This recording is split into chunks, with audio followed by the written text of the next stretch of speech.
Hello everyone, and welcome to the ASMR review show. For this video, we are finally, once again, talking about Mass Effect, with, of course, Mass Effect 3. Kept you waiting, huh? Oh, wait a minute, no, that's the wrong M-titled franchise that we're doing. We're doing that later.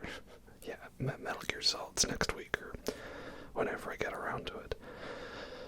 Anyway, let's get on in there. We are rejoining the tale of Isaac Shepard. This is my face that I'm going with. Again, the concept was to try to make a Shepard that looked like Isaac Clarke from Dead Space. And they came up with this very nice thing called the facial codes, so you can actually, figure out your character properly, and they carried that over to the Legendary Edition, which was nice. And Isaac is an engineer, of course, so we're playing the engineer class, which I had never done a playthrough of before. So, yeah, I think that's pretty good. Let's get on in there. And, of course, you could see some of my prior choices on the menu screen there. So, Mass Effect 3, kind of an infamous game for the talk of its horrendous ending that everybody hated. You know, it was the three colors ending, you know, pick your favorite flavor of ice cream that you want over the ending, totally ripped straight out of Deus Ex's ending. You know, the ending Matron 3000. Yeah. Oh well. But I will say, overall, I still enjoy Mass Effect 3 as a game and an experience. It's not like some types of trilogies where I want to play certain installments and then, do I want to bother with that? Do I really want to? Nah. You know, it's not that bad when it comes to threes, because a lot of time the third one can be the weakest in a trilogy. You know, the original 3 X-Men movie, 3 was the weakest.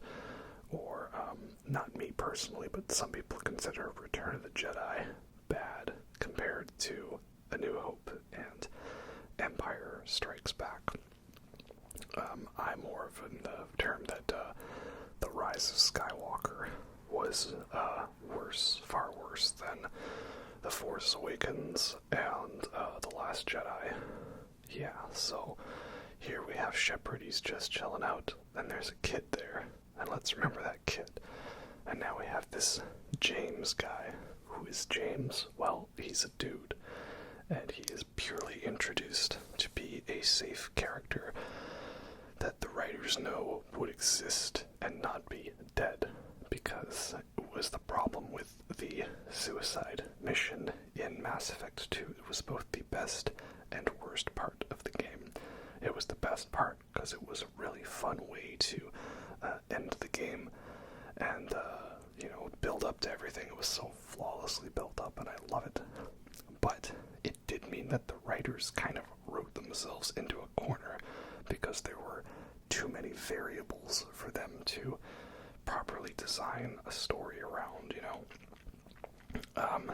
And it was oh, what if Garrus is dead and you don't have Tali's loyalty, but she lived, and then you never recruited Grunt, and also Rex was dead from the first one, but you didn't get Thane's loyalty. There was too much for them to do, you know. So now, of course, we have the big epic start. The Reapers have invaded, which I think this is a fun way to kick off the game. You know, you see the horror of this happening, the thing you've been trying to avoid for 2 whole games, and it's finally here. Now, I, of course, being a Canadian, have to point out that this is Vancouver that it takes place in, which I think is pretty cool. And there's that's the Pacific Place or whatever, and you know, the where like they have Fan Expo and stuff. That's pretty cool, you know. That's a fairly accurate representation of Vancouver. I wonder if East Hastings finally got a little cleared up, you know. But we gotta point out that, like, right around the corner is where Stanley Park is supposed to be. And then this game implies that they developed it and put buildings there, and just no, that's never gonna happen, okay? Don't you imply that. Like, yeah, that's Stanley Park. That's North Van. Nah, man, I ain't buying it. Anyway, we just gotta admire that, you know. And it's an intro level that really is about, you know, using guns to shoot things. And I think it's fun that if you played Mass Effect 2, you get like to start at level 30 right away and evolve your character. That's kind of fun. It's not like they put you back to square one. But for me, it is a little annoying, because like you start the game and the first thing you do is you spend 10 minutes messing around in the menu, like reading stats and all that, and it, you know, it just doesn't really hold up well, right? Oh, also, Kaden's alive, and I killed Ashley, but not because I think she's a space racist, but because I needed to have a dead girlfriend character for Isaac, right? You know, like Nicole.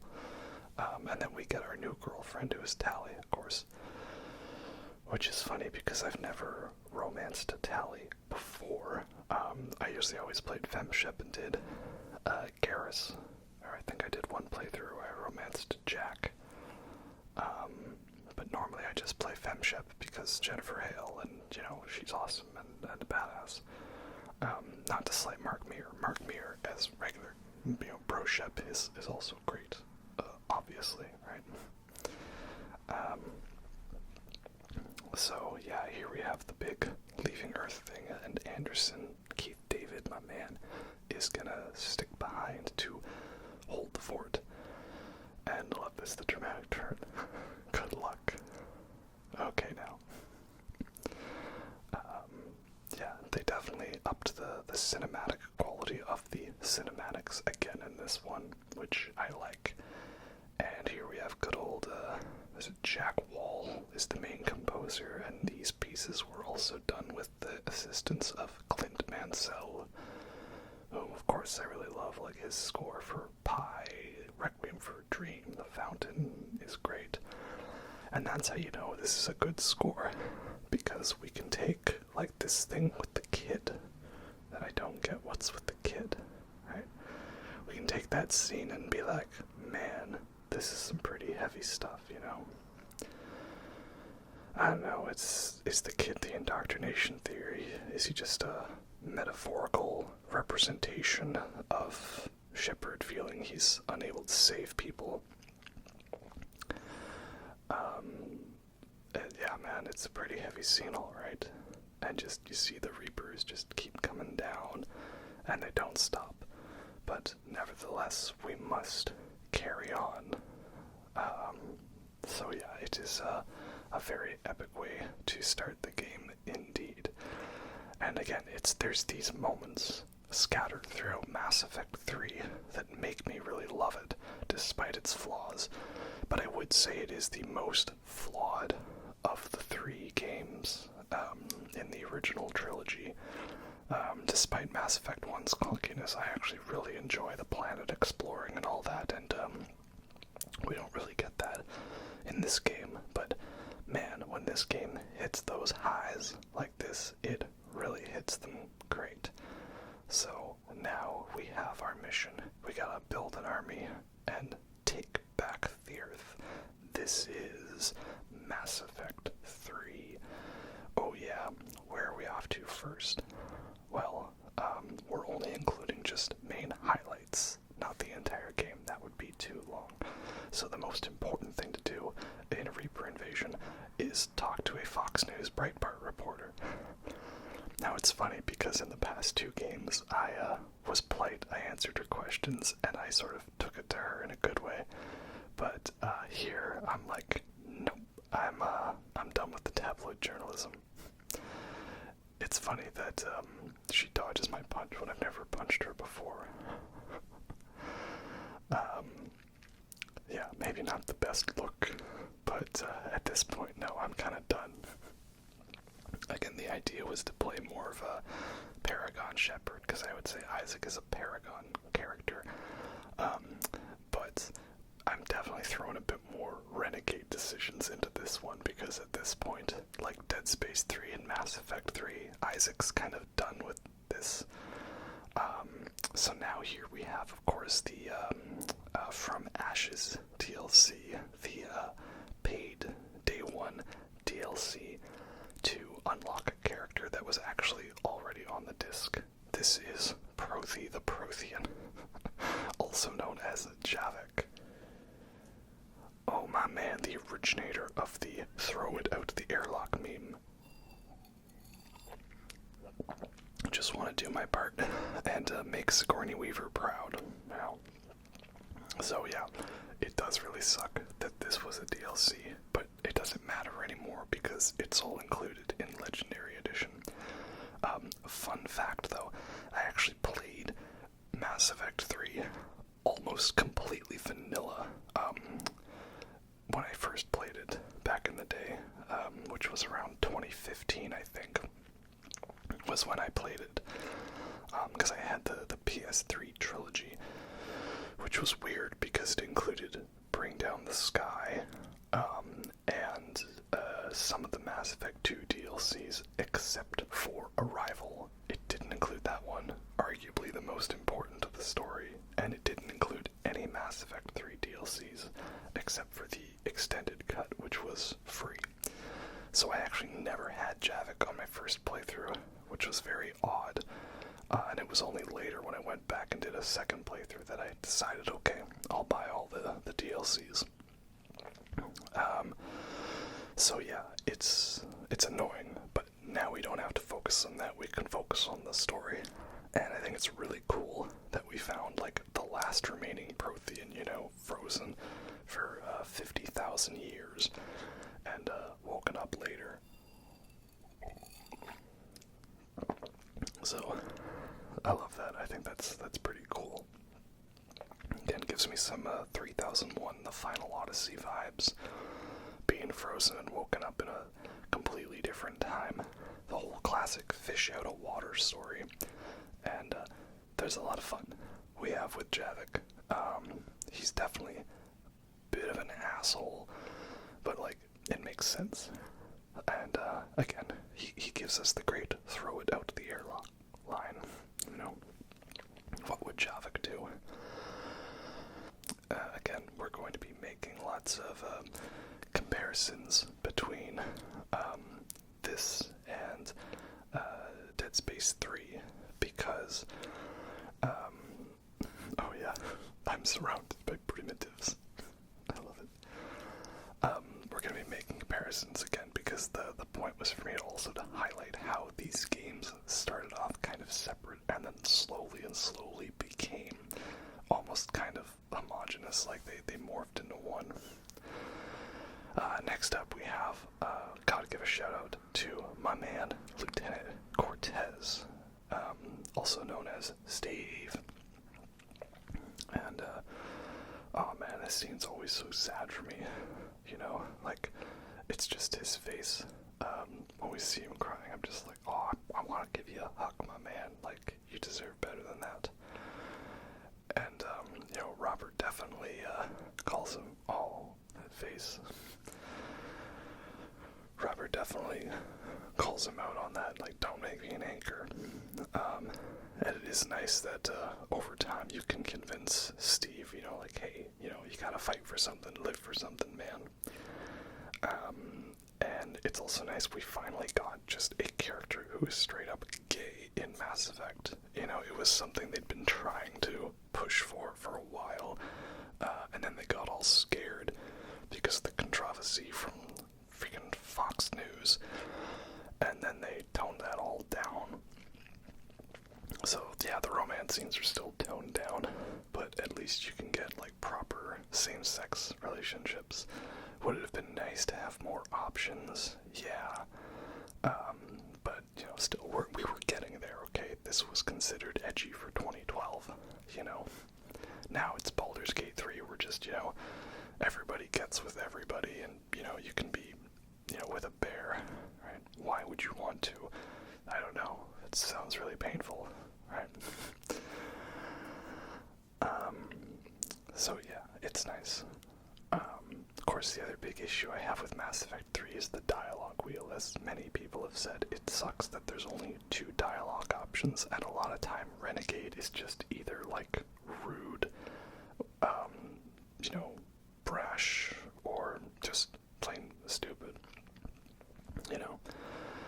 Like, Renegade will just be like, yeah, you totally backstab me, but I think you're a cool guy. And then Paragon is, hey, wait a minute, I think I should think things through before.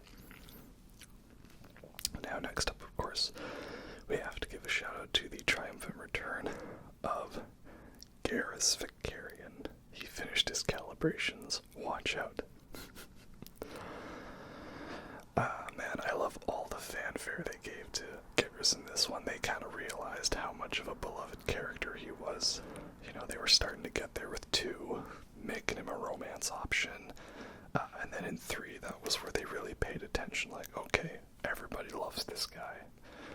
So every time he shows up, it's just like, yeah, this is Garrus. He's a badass. We love him. Because he was kind of just a dude in the first one and didn't really get much to do. And I had to include this because there's just a shot of him, like, with the moon or Palavin burning behind him. And he just, of course, is always, you kidding me? I'm right behind you. And, yeah, we gotta shout that out because, again, we love Garrus. Here we go. You kidding me? I'm right behind you. Yeah. Awesome. Next up, we have Kaden. Here we go. Okay, he lives in Vancouver. His dad family owns an orchid in BC Interior. Okay, Kaden is loaded. He comes from royalty, right?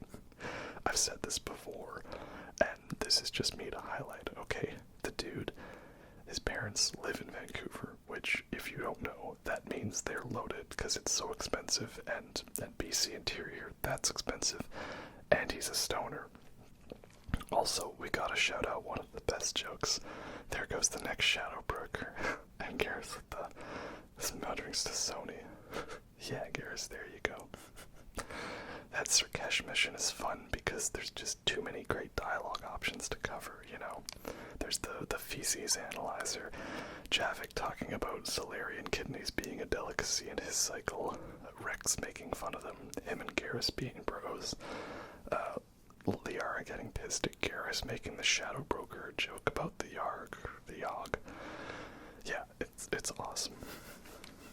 And here we have it, the big moment that is not so big a moment. That is, do we save or kill the Rachni Queen?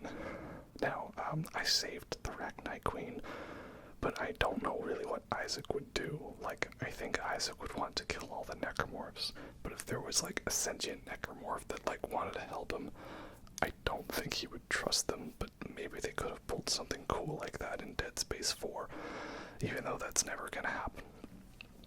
So yeah, I saved this one, but again, I don't think it's that great of a choice, because all she really adds is a couple extra numbers on your war assets page, and I don't like the war assets that much, because there's not really a good way to tell. You have to go in and look at it, and it doesn't tell you, like, oh, your war assets was at 50, but then the Rachni Queen killed a bunch of your guys and ran away, and now it's 25. It's just simply, oh, it's been updated. You have to, like, go in and look at it on the one screen on the Normandy, which you don't even always do. So, yeah, don't really take that much, but this mission's fun. Again, alien references, flamethrower, and of course we have Grunt, my sweet child. He's not literally your child. Shut up. I don't want to hear it. We love Grunt. He's awesome. And here he has his heroic sacrifice, which he does survive if you've done his loyalty mission. But, yeah, I love that. My turn. Oh, we always love Steve Blum being able to do his So yeah, again, it's these moments that make Mass Effect 3 all worth it, I would say. And it's just awesome. And it definitely gets you like, no, what are you doing, man? Yeah, so the only thing that sucks about the missions is so many of them is, hey, we're going into a place where we should be fine. Oh no, Cerberus showed up. How? I don't know, they just did. Because the plot said so, right? Which is also actually a lot of Uncharted 3.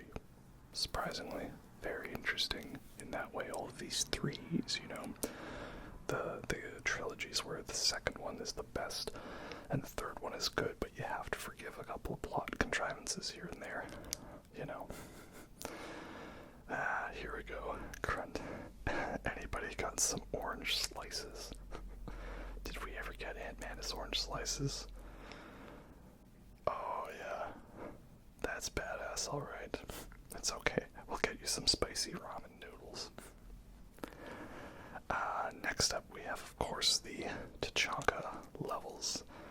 Again, I am skipping over quite a lot here, but this is a game that's 12 years old, and, you know, I don't want a 7-10 hour video. It's already nearly 3 hours as it is. We just want to do the best of the best. And it's not exactly a boss fight, but it does get pretty hairy here. We have to go and sound the hammers to summon Kalros. Yeah, therefore we have to get past this Reaper that is conveniently guarding this tower. I don't know, I think if this Reaper was smart, he would have just knocked over that tower.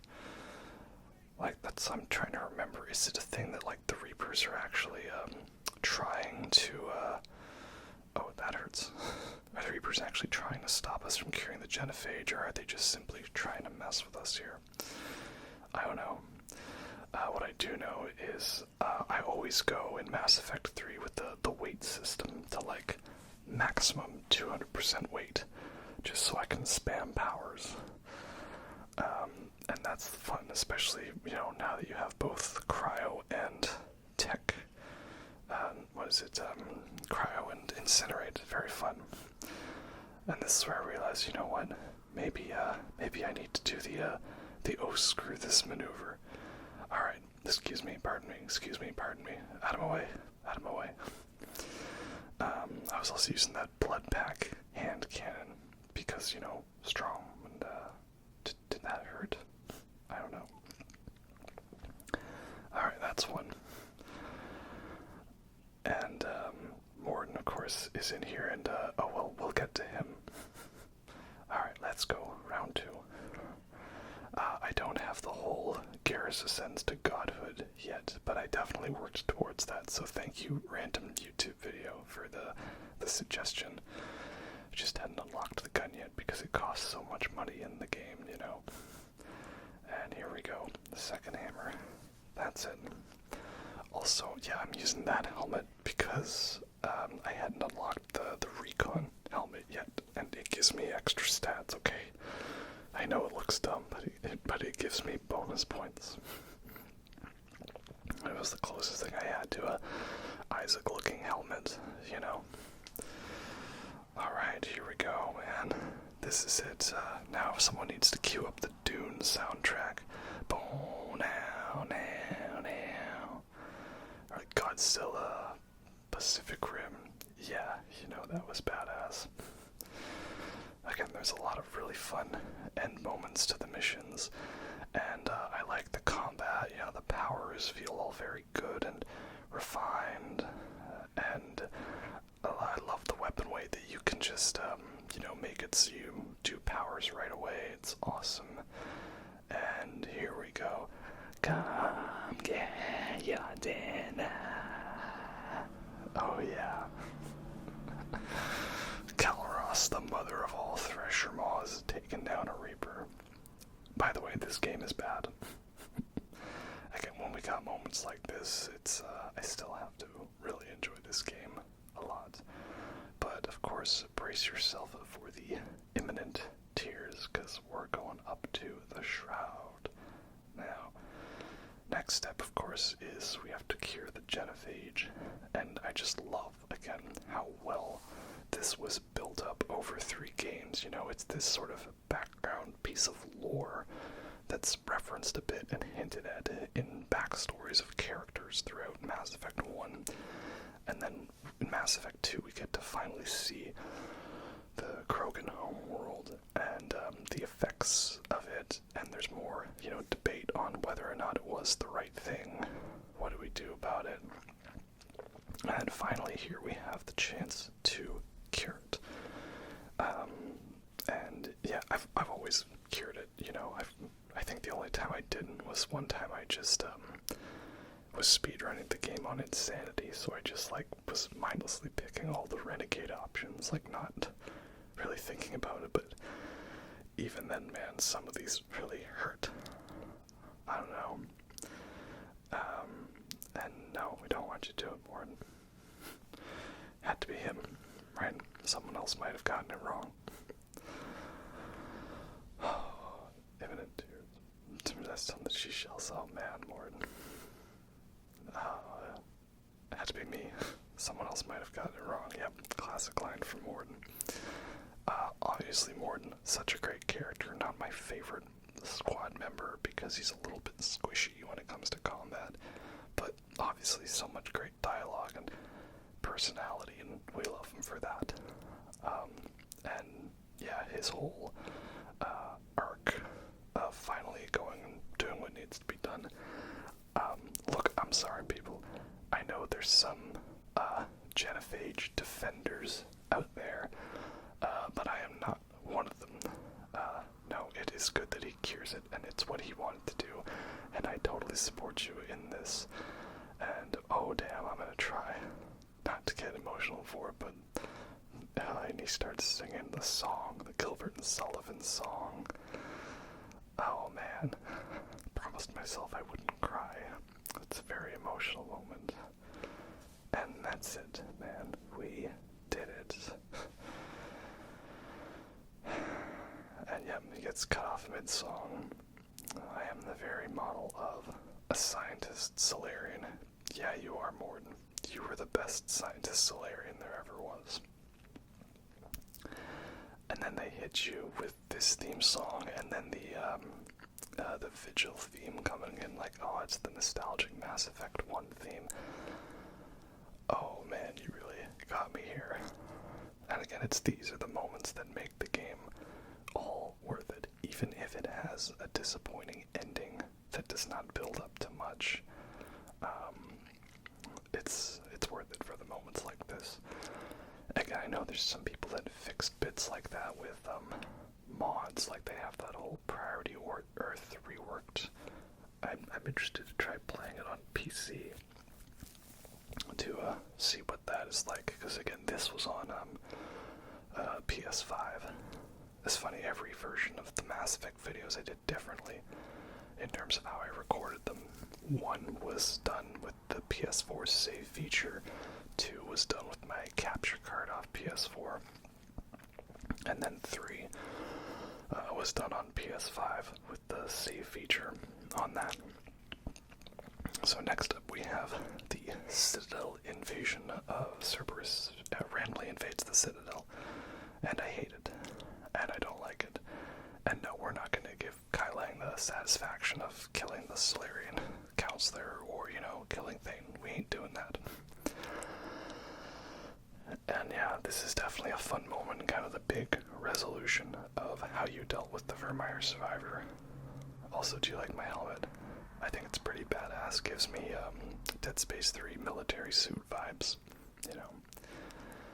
Again, both Dead Space 3 and Mass Effect 3, they were working towards a much more combat, you know, action game focus, which is why the main focus of Mass Effect 3 was about shooting with guns and multiplayer.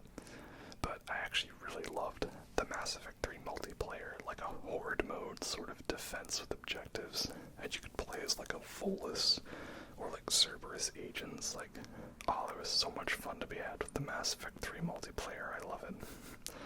I wonder if it's still active on PS3. I don't know. And this is nice, the council finally realizing, oh shoot man, you were right all along. And the best part is we get to shoot Udina. And yay, we managed to convince Kaden to stand down. Which I like. It really depends on how you've played it, you know. But again, that's why I don't like Renegade in Mass Effect 3 so much. Because so much of it is just simply, you know, hey, it's okay, man, I understand. Or, you stupid idiot, get over it. Hey, finally got to do it. We're 3 games waiting for it. Yeah, like with Kaden, there's so many of the moments where the Paragon is just like, hey man, I get it. I know why you're stressed and you don't trust me. It's okay, man, I understand. Or it's, bro, look, just get over it, man, okay? It was a long time ago. And Bailey's here. Hooray. That is good. And Kai Leng is gone, and he's dumb. Again, why is he an edgy anime weeaboo guy? And why do they give him plot armor? It's like he's not a difficult fight, even on harder difficulties. Yeah. And like, why don't you just do a barrel roll? It's like Kai Leng, I think my headcanon is he's got some kind of like nanomachine biotic frequency jammer thing. And as soon as he gets within a couple feet of the main characters, it like scrambles their biotics or their tech or whatever, causing them to make dumb decisions like standing around holding their guns like they're characters in a Resident Evil 5 cutscene, and watching, or charging a guy with a melee weapon, you know, bringing up fisticuffs to a gun knife fight, or not barrel rolling when the dude's on top of your sky car. Like, bro, please. And of course, you know, Cerberus invades the Citadel because they did. You know, what is this, Russia in the Call of Duty games? And yay, Goliath's back. I remember you.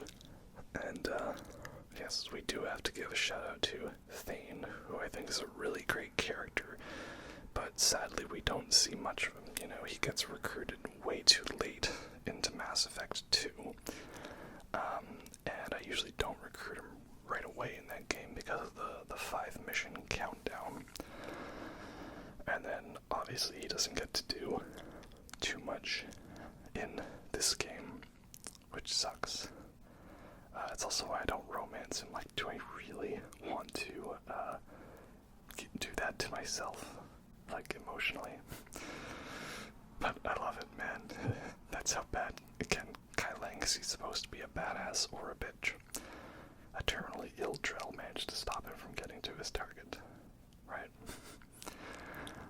But they try to make him look so cool. And then remember when he sends you that angsty email? Like, good, you actually opened this, because next time I'll be deadly serious next time. Anyway, I'm sorry, I don't need to make jokes right now. This is a very emotional moment. Right, Thane's dying, and he wants to make sure he can make peace with the goddess first, but he also wants to make sure that we make peace with the goddess. So, yeah, we shall do that. Yeah, man, Drells are cool. We don't really see too much from them, though, of course, because they're not really a major species. Oh well, I like them. And, yeah, you know what? Yeah, I'll join you. You know what? We'll do it for Thane, okay? I may not be understanding of Drell religion, but if my bro Thane wants me to do this, I will do it for him. I think it's what Isaac would do. Again, tried to play it like Isaac, because, I mean, the main plot of these 2 games are the same plot.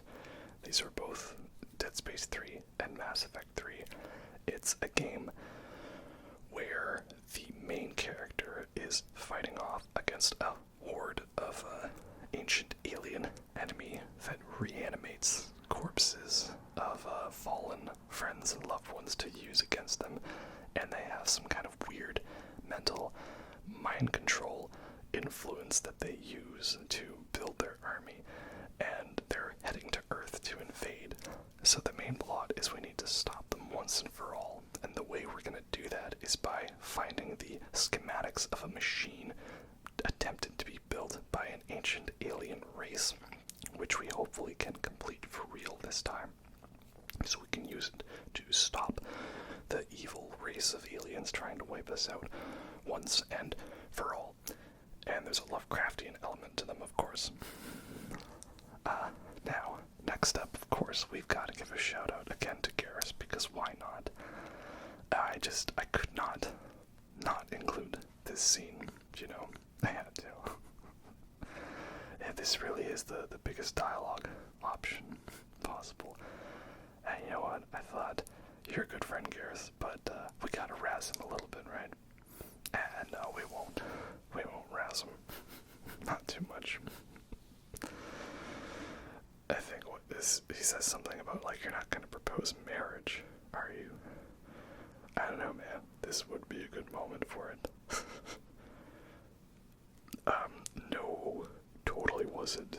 No. One more thing we've got to settle once and for all. Oh yeah, who's the best shot? Oh, that's always the big question. I know, I kind of wish it was more than just a dialogue option. But, like, I mean, I'm Isaac, so am I the best shot? I'm an engineer, not a sniper. But I'm pretty sure I took the sniper rifle proficiency training in Mass Effect 2. Oh, damn, I should have razzed you about your face earlier, Garrus. You know, well, what's the problem with figuring out a Turian? Like, yeah, which side took the rocket, right? Rocket to the face. Alright, let's do this one for you, Garrus. Yeah. We talked a bit about James earlier. I don't hate him, I'm not the biggest fan of, you know, that he's a new guy introduced for the purpose of being a safe new guy. I don't like his whole getting the N7 tattoo when he's not even an N7, you know. Oh, what do we do? Miss. Shoot. Oh, I can't even remember what I did. What did I do when I do it? Oh, but I want to hear the line. Do I? It really is the most difficult decision. What are we doing? Okay, hurry up and pick already. Come on, pass me. Yeah, I'm not that good of a shot, and I want to hear the line. Alright, here you go. I'm Garrus and Kaden, and this is now my favorite spot on the Citadel. Oh yeah, it is. Alright, settle down, man. Didn't mean to stroke your ego that much. Yeah, and then the other thing I don't like about James is, like, I play femship, and, like, he's just, like, kind of flirty, but kind of not, but then, like, you sort of flirt back. It's, like, the same problem I have with Jacob. I just don't dig it, you know. And, of course, we've got to shout out Mr. Conrad Verner. So, of course, now he's, taking the route of fanboy. He saw how we were all, you know, pro-Cerberus last game, so he wants to, take it upon himself to also spread the good word of the Lord that's Cerberus. But, unfortunately, I think he's a little late to the party on that. You screwed up again, didn't I? Yeah, you did, man. But it's okay. I also like about the whole gun thing. Again, they really used Conrad Verner as, like, the subtle fourth wall break guy. And, you know, to address, like, bugs and complaints, right? Because there was the whole thing where he would accuse you of shoving a gun in his face regardless of which action you did. And for some reason they still kept that bug in Mass Effect 2 Legendary Edition. But people have modded it where they found, like, you know, the proper version, which is pretty funny though.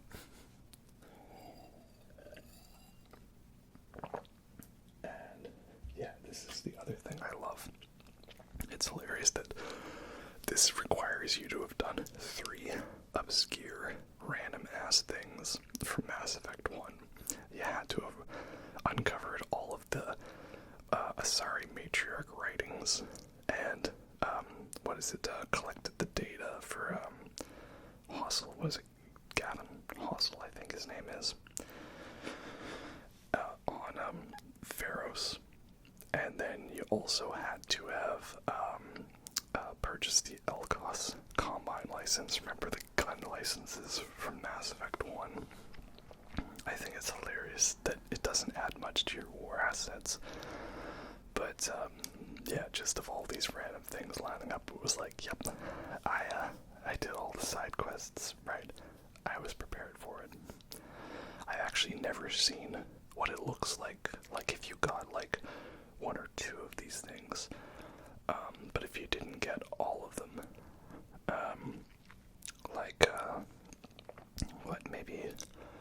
maybe he just doesn't play this scene at all, or I don't know if there's like a partial one, like you get part way and then it doesn't. Yeah, I don't know. But that's weird. I, for some reason, remember in my first playthrough, like, I never talked to him. Like, I went and fixed the Metagel dispensers first before I went and talked to him. So then I never got the chance to talk to him about all of these, fourth wall breaks. Yeah. It was like I just went there and he was all of a sudden there, so I actually missed out on this the first time. And, oh, that was nice. We helped out the kids. And here we go. This is the other fourth wall break where he makes fun of the player that sometimes asks the same question twice with no one acknowledging it. So remember, do you really think he'll defeat the Reapers? But you already asked me that. Oh, sometimes, yeah. I like to ask all the questions I can think of, and sometimes forget which ones I've asked already. I see. I should go. Nice, he's been paying attention. And then, of course, here he brings up the whole complaint of the thermal clips versus the heat sinks, and they try to justify it. And yeah, what happened with that? Well, the idea was you don't have to wait for the gun to cool down, so you have to patch in a new thermal clip.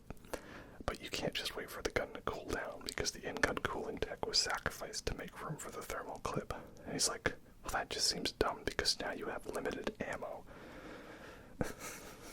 Yep, they got called out here. But it's okay, because they put the Lancer in this game. And the Lancer's awesome, because it has the heatsink technology. And they also allowed you to put heatsinks in Mass Effect Andromeda. That is one of the things that game did correct. Again, I don't think I'm going to do an Andromeda video. I thought about replaying it, and it just, the beginning of the game is so rough, it just doesn't hook me. And Conrad doesn't actually have a wife. He just has a sort of tasteful shrine to Commander Shepard. Yes. Actually, no. Kind of makes these bits more funny as well if it's femship, you know. Very tasteful indeed. Oh, like with the rug that really ties the room together. Anyway. Yeah, so that's great that we gotta talk to him about those things. He's fun. And he also gets his over-the-top, like, I'll catch a grenade for you, you know, action movie dive. Yeah, I love it. It's just like, you're under arrest, and the guy just looks at him like, okay, I'll just shoot you. No. Yeah, and we just punch him, and that's it. Again, there are some cutscenes that feel weirdly, like, underdeveloped. Like, Kasumi's mission, where it's just like, I'm guessing he shoots that Hanar off-screen. And, yay, it's Jenna from Cora's dad that we helped out in Mass Effect 1. Again, that's what I love about this game being part 3, is how much stuff from the previous ones comes back. Like, yeah, at the end of the game, it does all boil down to what color green do you want in the ending. But at least throughout the game, we have, like, these bits here and there of, like, stuff coming back, and it can change things here and there. So that's really good, the whole importing the save mechanic. And, yeah, Conrad Verner and Jenna.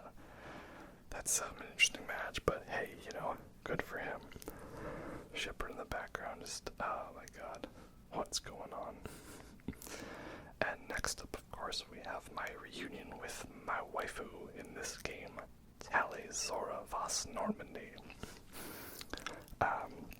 Of course, I've always thought Tali was a great character and loved her, but it was not until this one that I actually did a Tali romance, and gotta say, wow, that was actually really great, and really loved it. I understand why you have all those Talimancers out there, right, or the Tali worshippers, and the Tali body pillow girlies, and, you know, yeah, I get it. There's a lot of great dialogue.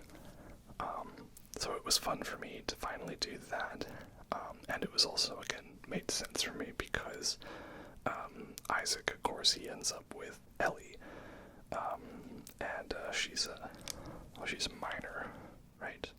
Like miners, not miners, right? Galaxy Quest works in mining, right? Miners, not miners. And I always thought Tali and Isaac would make like a good sort of ship power couple sort of thing. That'd be nice. And man, like the sass, the flirtiness, like, don't get me wrong, I love Garrus and Femship, but there's so many lines like what she has a line here, like, totally worth it. Yeah, for the record, the whole getting sick for 3 days is still totally worth it. Oh, yes, it was. Jeez, the hips on that girl. Oh, my. Then, next up, what do we have here? Oh, right. This is the Geth Mission on, what is it? Rannoch. Yeah. So Legion comes back, and that's awesome. We love Legion. Again, sucks though that he's barely in it, right? He took all the best characters that they introduced in 2, and they relegated them to cutscenes and side quests and not actual, like, squad mates. You know, Mordin, Legion, Thane, Miranda. But again, it was what were they supposed to do, right? They realized they'd ungoofed. They should have saved the suicide mission for Mass Effect 3, and it would have been a lot better. So again, the best and worst part of Mass Effect 2. And here we go. The grid. I don't remember the rest of the Tron Legacy narration, but I know it's Jeff Bridges going, the grid. And what happened? I got him. Bow, bow. Cue the Daft Punk. Remember Tron Legacy? That's a good movie. I really am glad people call it underrated, but I still feel there's some people who don't really fully like it a lot. And now we've got Tron Ares coming out with over-actor Jared Leto. Ooh, not sure how I feel about that. And again, as people have pointed out, who's doing the score for that? We got Wendy Carlos, legendary synthesizer artist in the 80s, and then we had Daft Punk. I'm thinking, could we get Carpenter Brunt or maybe Tyler Bates on this job? Just like someone, you know, who's gonna like do their own thing. Because don't get me wrong, as much as I love Daft Punk's soundtrack to Tron Legacy, it was fun because it was different than the first one. Like, each one stands on its own. So I want them to, you know, do not just Tron Legacy 2.0 for the soundtrack. Like, I want it to be its own thing. Yeah. So yeah, here we have the Legion mission on technically the Geth homeworld with the weird computers and the visual blocks and all that. And here we go, these bits here. Like, does this unit have a soul? And all these flashback bits are pretty cool. Does it seem to mainly paint the Quarians as being assholes? Yes. Is it maybe not the best time to be going over a pro-AI sort of thing, like the movie The Creator? Maybe. But I still think it's really cool. And yeah, is it one-sided? Yes, but again, it's also to reveal like more layers about the whole situation.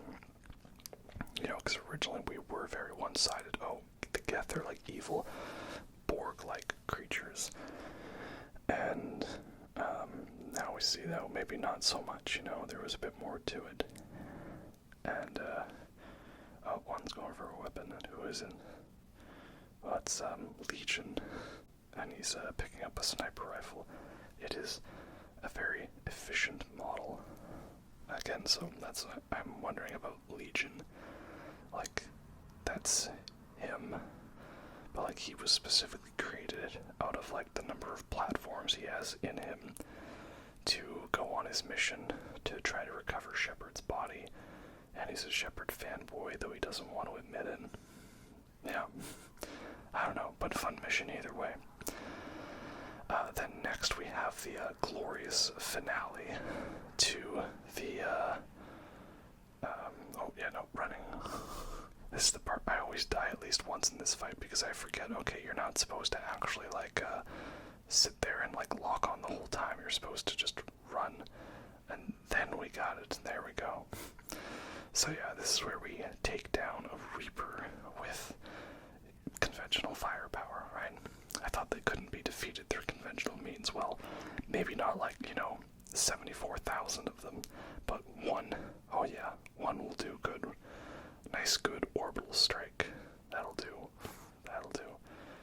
And, man, is this pretty fun and satisfying. Oh, yes it is, Don't get me wrong, I've just got a whole orbital strike laser thing, like it's the satellite from Akira. I love it. And again, it's another big, epic conclusion. Oh, I ran out of room. It's another big, epic conclusion to a very long-standing conflict.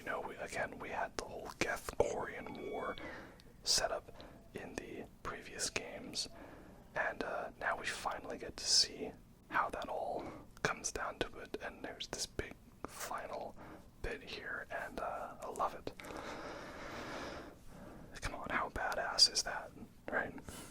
That's pretty badass, I would say, though. I guess Shepard's lucky not to have gotten vaporized and, danger close. Enemy AC-130 above. And there's that other cutscene earlier of, like, the Reaper, like, legit firing its laser into space. Yeah, there's so many great moments like that throughout this, and I love it so much. And it's just cool, again, to finally do all these things. There's so much stuff set up in Mass Effect 1 that if you just played, it really goes nowhere. But the fact that they were able to take some of these bits here and there and, finally have them all come in full circle was great. And here we go. Also, one of the few times we actually talked directly to a Reaper, I would think. And we always gotta pick the option that lets us do the Renegade option with the orbital laser, right? Oh yeah, you won't be able to do this, man. We're gonna win. Also, if you haven't noticed, I have the Recon hood, which I feel is the most Dead Space looking of the hood. Again, I know that I have the a specific face, but I wanted to do the whole thing of making him like Isaac and, okay, yeah, blah, blah, blah, prattling on. Come on, let's get on with it, bro.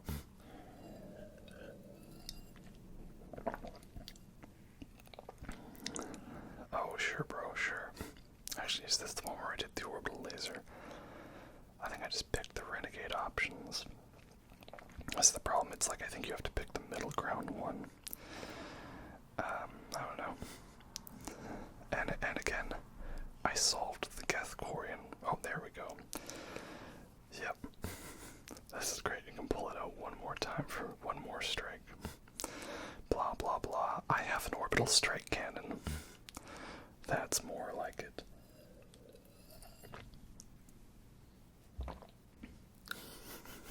Yep, again, we gotta pick a couple of Renegade bits here and there. And yay, Tali's all good. And here we go. This is the big thing. So, I'm wondering, is this an ending that makes sense, per se, right? Like, Legion needed to upload the code, and he couldn't, like, copy and paste it. It's like, well, I guess, yeah, copying code is insufficient. Direct dissemination is required. It does sort of just kind of happen, but like, I get it, Legion's kind of desperate, you know. Also, why is it I don't mind the lens flares in Mass Effect, but I mind them in Star Trek? I'm not sure, it gives it like a personality here. It's like part of the charm, and I like the film grain. I don't know, is that a thing that people don't like? I like film grain. And, yeah, we're gonna do the thing where we can save them both, and again, I like that it's a thing that, takes into account how you played Mass Effect 2 and how you played Mass Effect 3 with the most recent missions. Again, that is good. It like takes into account things, and same thing with whether or not you save Kaden. That is good too. It just really sucks then that all of this love and care that came into determining which outcome you get was not done to the ending. You know, only slight variations, but essentially the same cutscene. Yeah, that's not good. But it's alright, we got enough points and we can do it. We can rally the fleet. Yay. That was the other thing I never understood, the way the reputation system works. So I like the idea that simply by doing side quests, you get reputation, which just increases your overall score. I like that. But then the thing that confuses me is even in the games where I went like all Paragon or all Renegade, I could still pick both the Charm and Intimidate options. So I don't know how that works. Is it like once you hit the threshold, you can just pick which one you want? Not like you really need to go all one or the other. I don't know. But I never really had that issue with needing to go all one way or all the other. Keyless Salai. Very nice, Shepard. Well done. Couldn't have said it better myself. And I'm glad that worked, you know. Though, no. Direct personality dissemination required. Oh dear. I must go to them, as Edie will point out. Yep, it's the only way. Oh, I must go. My planet needs me. I don't want to go. Oh. Also, we haven't really talked about Edie that much. She's an interesting character. It's fun that she's voiced by Tricia Hirschberger. I don't remember her last name. But she was in Battlestar Galactica, right? And now she voices a robot in this one. That's pretty cool. She's okay. I'm not the super biggest fan of her. But it leads to lots of funny dialogues. I just don't think she's that useful in combat, so I don't really use her. And Admiral Ron. Yay, that's awesome. And here we go. This is also the scene that gets me emotional. Funny enough, I think this gets me more emotional than Mordin and curing the genophage. Because this badass looking Geth Prime comes up, and it's the line he says, "You are welcome to return to Rannoch." That's the line that makes me go like, I did it, man. I did it. We won. And I just think it's so cool that like we got the Geth on our side, and we're gonna have Geth Primes like dropping out of orbit to help us out, and they're gonna help us retake Earth and assist in building the Crucible. Yeah, this is awesome. How much of that are we gonna see? Well, not unfortunately. I think there'll be like one line of dialogue about the Geth fleet. Oh well. Are you gonna be okay? Yeah. Just need a minute to process this. Oh, I love it so much. And again, though, I just really hate, as everyone has pointed out, that we can't tell that Star Child guy to go screw himself, because no, it's impossible. Synthetics and organics will always fight and will never get along. Me literally solving the conflict. Like, and what is the implication that it's gonna go all tits up eventually? Because that's not what the extended cut implies. Just really weak. I mean, we'll get to that I get that the Star Child believes that he's right, but I don't like that, you know? And, I would love to build a house with you here, Tali. It would be fun. Oh yeah, I've done all the romance. It was nice. I mean, she's kind of course, canonical romance, but she gets great development throughout all 3 games, slowly becomes a bit of a badass, and, again, we like the awkward, dorky, nerdy girls. And, man, Shepard, he's just got such great responses, like, I don't remember Femship being so, like, blatant with her lines. The only one I can think of is the whole, like, if they're naughty, they're true, that she says to Garrus. And, it's alright, Tali. We did it. It was all worth it. And, of course, in this game, there's so much, auto-dialogue, which, again, they started hinting towards that in Mass Effect 2 with being more auto-dialogue. And now it's just, like, relentless. And it especially sucks when, like, characters ask you, hey, Shepard, what do you think of this? And the game is just automatically like, well, I think what Shepard meant to say was. It's very unfortunate. And, it's nice. Yeah, just, don't ever watch the version where you screw that scene up. It's not very great at all. Alright, next up, what was I doing here? Oh, right. Tali's picture. Yes, they actually fixed it. They fixed the picture in the Legendary Edition, and it's not just some horrible stock image, it's actually something that I think still kind of makes sense. So yeah, that's nice. I like that. Good job, devs, for fixing it. You know, everybody rightly called them out for that. You took a stock photo from Google and just gave it some weird ears and changed the eyes. So that's something, I'll take it. Next up, we have the Leviathan DLC. So again, I've skipped over a lot because each DLC could essentially be its own video.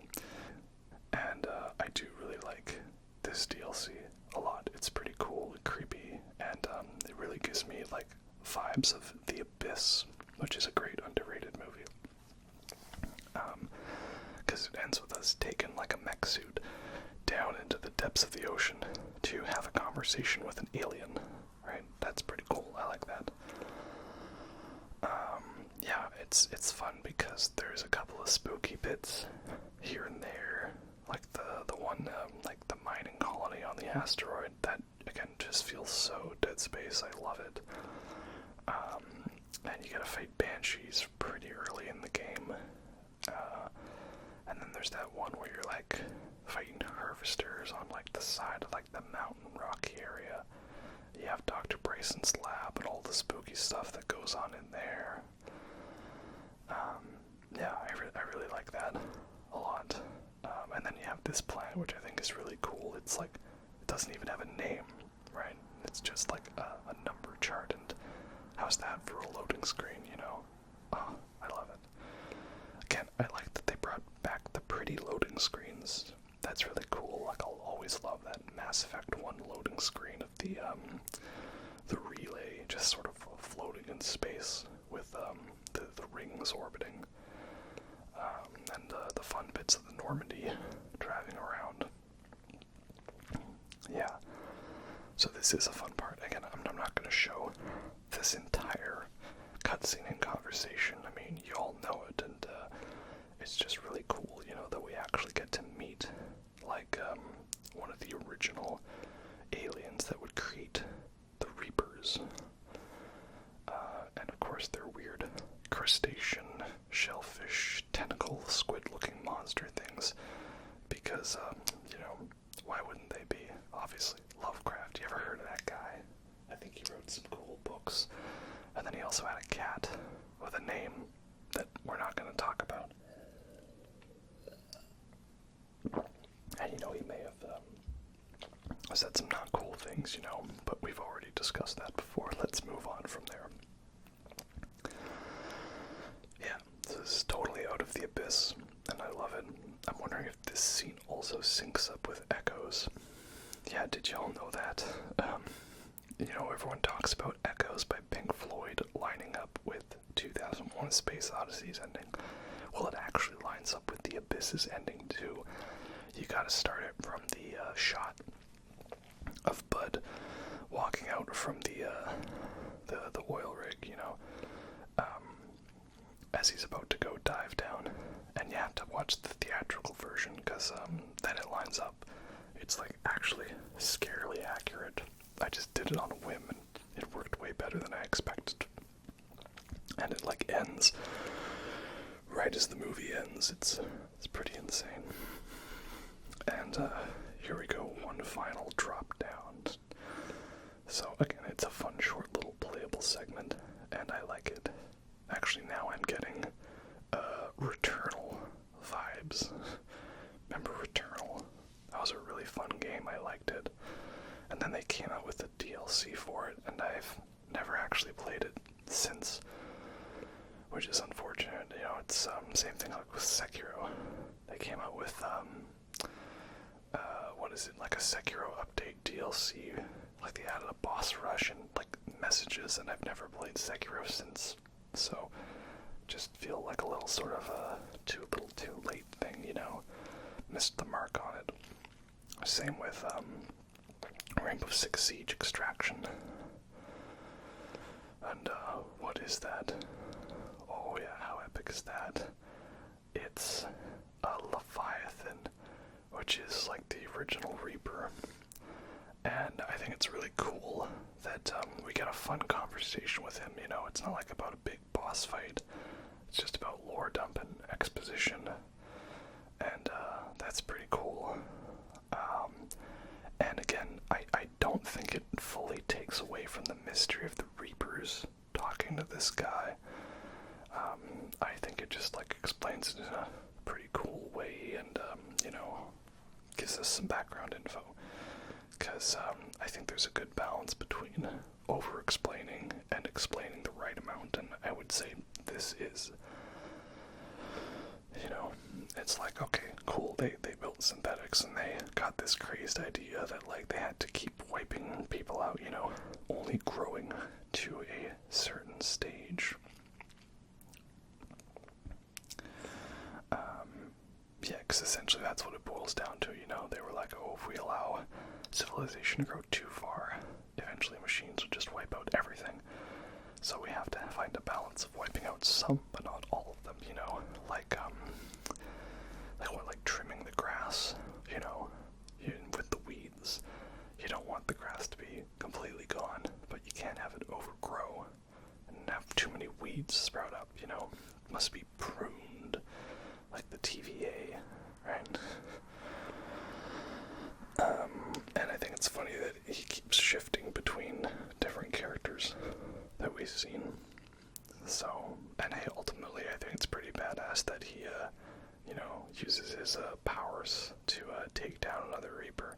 That's pretty cool. I like that. So I would say Leviathan is a pretty fun, good DLC. Next we have Omega, which I don't really love as much of a DLC because it has a lot of promise, but a lot of it goes nowhere. We have these really creepy looking adjutants introduced, but ultimately they don't really do much. They're only in like one level, and they're not really that scary. And then we have Nyreen, and Nyreen is awesome, and she's cool, and I like her. So she's cool, but again, we only get her for like a handful of missions. And she's just there for a little bit, so brutally underutilized. And also, while it is always nice to have a self-sacrifice death, I feel like, was this really the best she could do? Again, I don't think these things are that terrifying or scary. So did you have to, like, do the whole biotic shield thing to, like, keep them in there? You couldn't have just jumped away from it? I don't know. But either way, that's sad. So yeah. And, hey, we get Arya to look, Carrie-Anne Moss, Trinity herself, going berserk, so that's fun. We like that. like Arya. But, yeah. I like that it ends in Afterlife, that's cool. And it's fun to be all around on Omega. But, yeah, ultimately, it's a lot of combat. Feels very drawn out, very lengthy. Not too much story-wise. And again, the adjutants feel kind of wasted. And Nyreen is awesome, but again, also feels wasted, though thankfully it gave way to Vetra in Mass Effect Andromeda. We love Vetra, you know. Everybody else is messing around, being silly, being dumb, and Vetra's just like, need something done. And here we go, General Petrovsky, who was he just Travis Willingham, voice actor, who was also in Critical Role. Eldritch Blast. You got. He's an interesting character. And then it's what is it?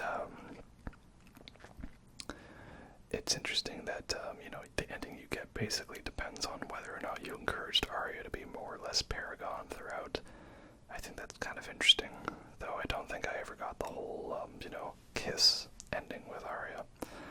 I don't know, I never really looked into what you do for that. Yeah, there's the adjutants here, but again, they just kind of, like, walk towards you. I don't know, I never really got scared of them. Like, even Banshees as well, like, they're terrifying because they could insta-kill you, but, I don't find them to be, like, too intimidating of an enemy. For me, when I think intimidating, I think almost all of the Collector enemies from Mass Effect 2. You know, there was, what is it, the Scions and that, those things were just absolute nightmare to deal with. And then there was the, alright, out of my way.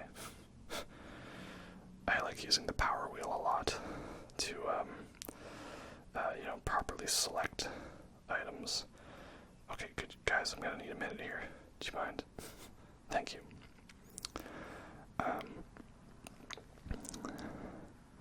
There we go. Yeah, so Scions, I find those guys really terrifying, you know, because they just can, like, insta-kill you, one-shot you, they take out your shields, they hit you through cover, and then, all the, oh, what do you call them? What's the big Praetorians? Yeah, the Praetorians, those guys, just absolutely terrifying, though, again, strange that you only fight 2. I would have thought there would have been one more on the Collector base, like, that seems like what it was building up to, but, ultimately, they didn't.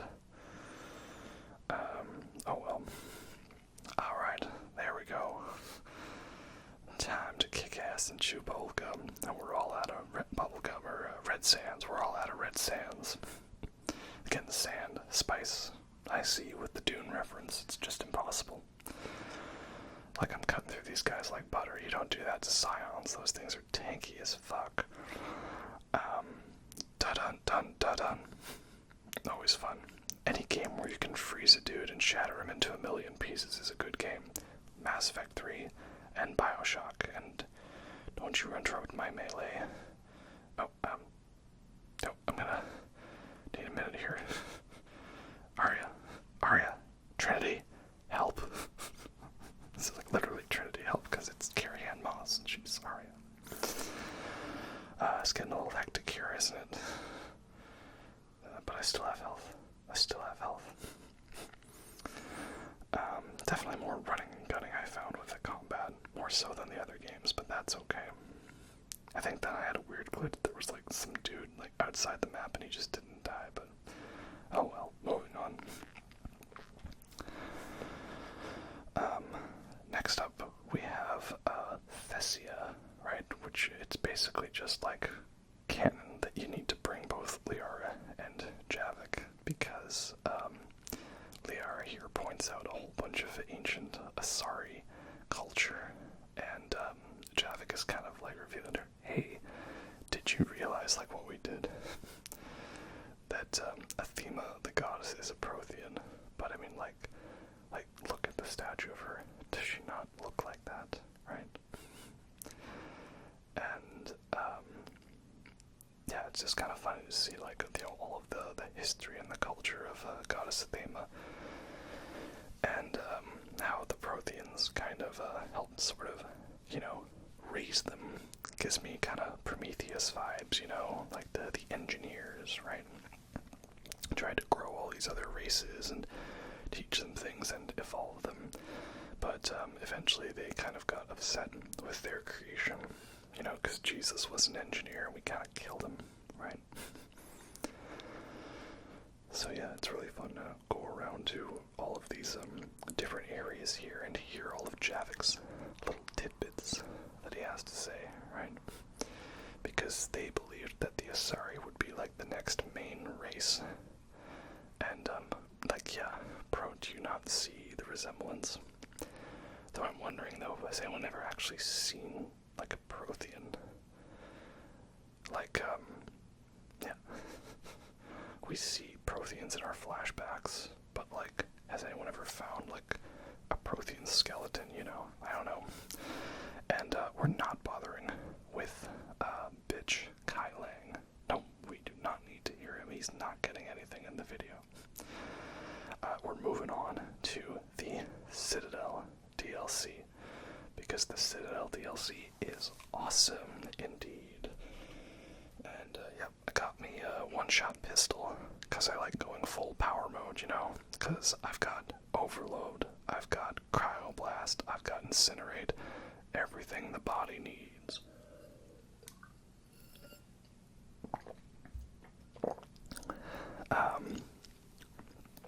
And here we go. So, again, could have probably just done the entirety of the Citadel DLC as its own video because of how expansive it is.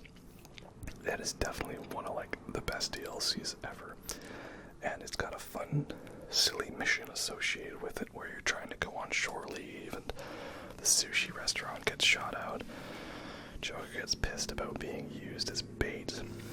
I love it. And of course the big twist is that it's Metal Gear Solid, right? He's a clone. He's another one, right? Liquid. Yep.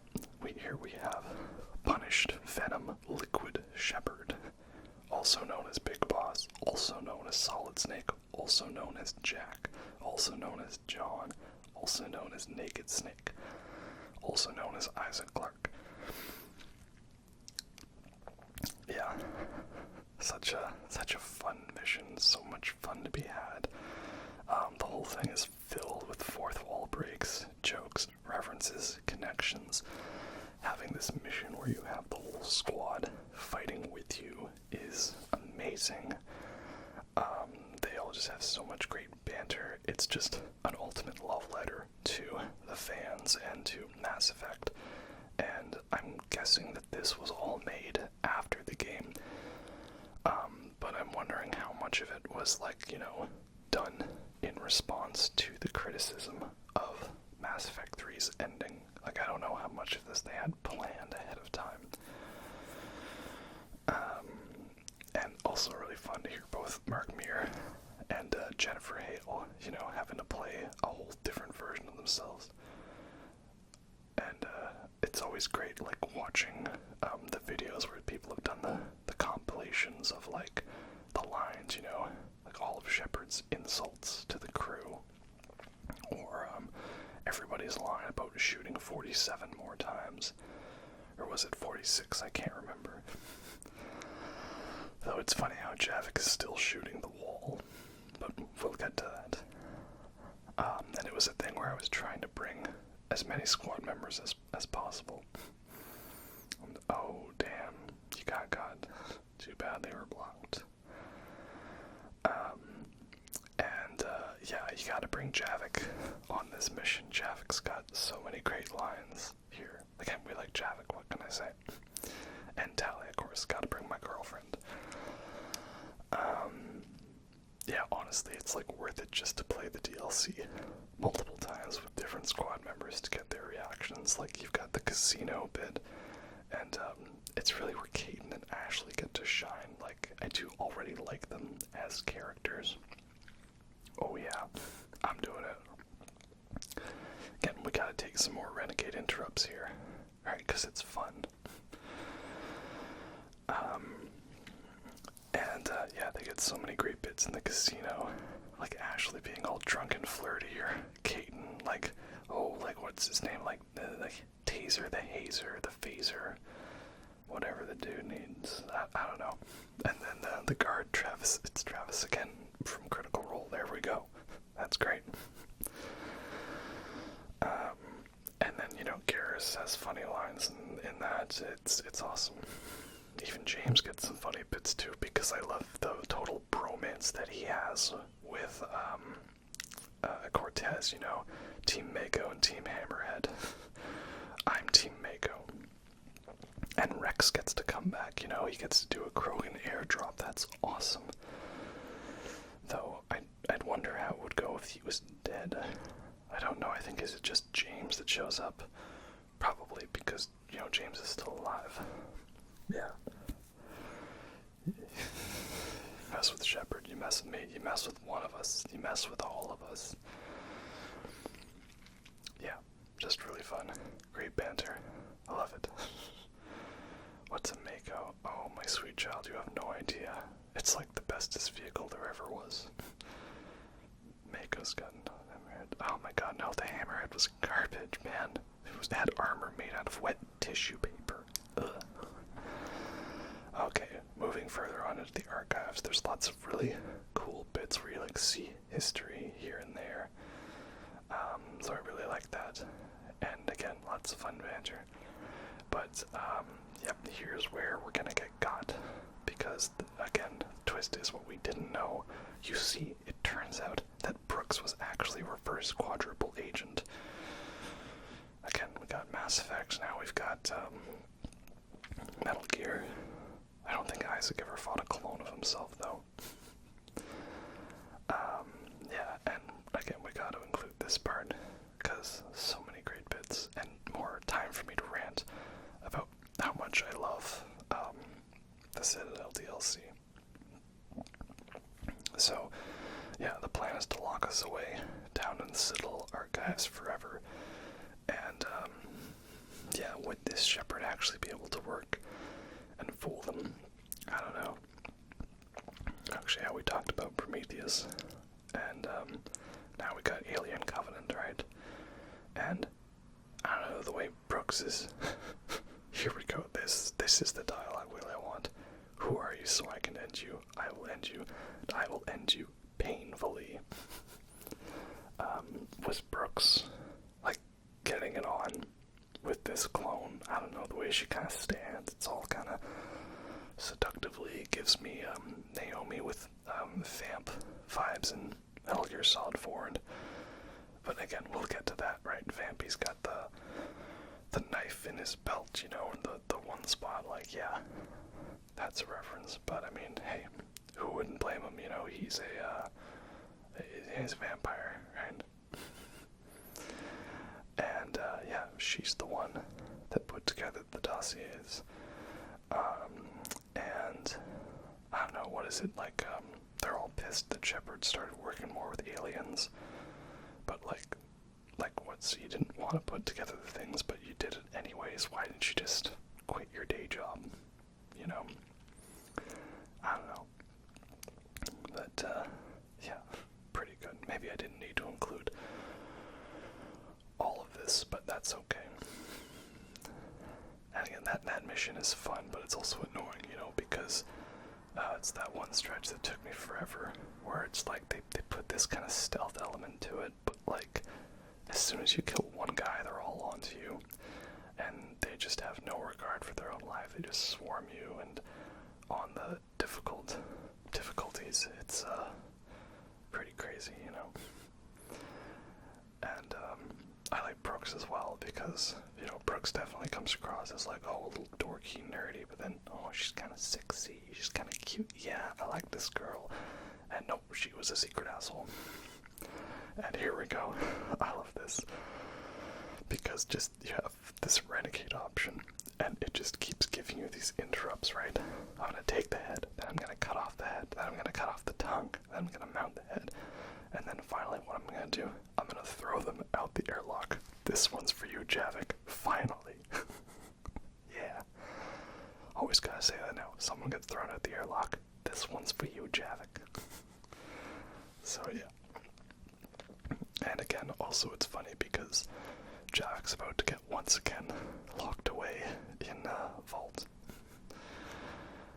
Though, yeah, I guess the idea is locked away forever, but like also we're just gonna suffocate in a couple of minutes. Why not just shoot, kill with the bullets, right? And Human Spectre, right? I was supposed to represent humanity's interests, but I started working with the aliens too much. I don't know. It's interesting though. It's interesting how no matter what though that this clone gets pissed, even if you go like full pro-human, pro-Cerberus. But again, it's a bit of a right. I think you can't question it too much in this DLC, right?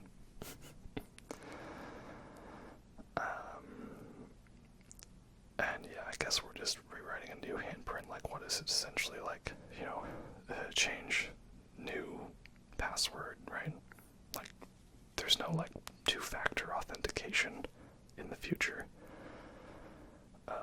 I don't know, but I guess if it was like a voice print identification, they could pass that. So, oh well, that's fine. And here we go. Shepard decides to resume with the I should go. What? Fuck you say, bitch. Yeah, the whole fight through the archives, it's like, I like the Cat 6 guys because they're actually decently difficult, but like not overly difficult, so it's not a cakewalk, you know, you still have to have a bit of a challenge. It's a good balance. And here we go. I'm sorry, Javik. We got locked up in a time capsule again. We're literally repressed emotions. And yeah, I should go. I love Shepard just being all like, no. Nobody told me this is what I do. You know, it's like, I'm sure probably people point out, why is it you always say or something like that? Or, you know, things and stuff, right? You don't need to say things and stuff. You can just say things, right? That's what Ryan Gosling would want. I like though how Javik's kind of on your side. Like, I got you, man, I'll help you out. Yes, that is better. But, oh right, we have Cliff. Wait a minute, wasn't this just the plot of Star Trek II, right? Marooned at the center of a buried planet. Buried alive. God. No one steals my ship, not even me. Oh yeah. So, for this next part now, we need to be very, very quiet, okay? Because we're hunting Cat 6 specialists. And yeah, this is, I like this part, you know, we're sneaking through the Normandy, and of course, we gotta do the classic Tyrannosaurus Rex. Because why wouldn't you, you know? Classic Mass Effect 1 thing, again, so awesome that Rex is back with us in action. And it's kind of funny how these guys are like sort of self-aware that they're disposable NPC enemies. Slow them down because we're cannon fodder. Uh-oh. Well, shit. Yeah, man, how much are they paying you for it? Alright, you ready, boys? Are you ready? Here's Isaac. Go. Yeah, such a fun bit, you know.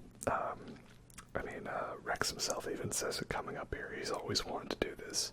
He always wanted to, have a fight on the sea of the Normandy. Yeah, and it's not even my birthday. It's for that line alone that we bring Rex. Or CIC, not CECC. There we go. CEC is Mining Corporation from Dead Space, and the CIC, right, the Combat Information Center. I don't know, it's probably somewhere in the Codex. So yeah, again, it's just more proof why the Citadel DLC is awesome indeed. And yeah, they've taken Edie offline. There's a fun moment where if you're bringing her in the taxi ride over that she like glitches and everybody reacts to it with Javik saying like inevitable, really. Because, you know, of course he doesn't trust her because they experimented with AI and they found out the hard way. And again, I love the throwback to the elevator conversations. Anyone want to talk about it? Nope.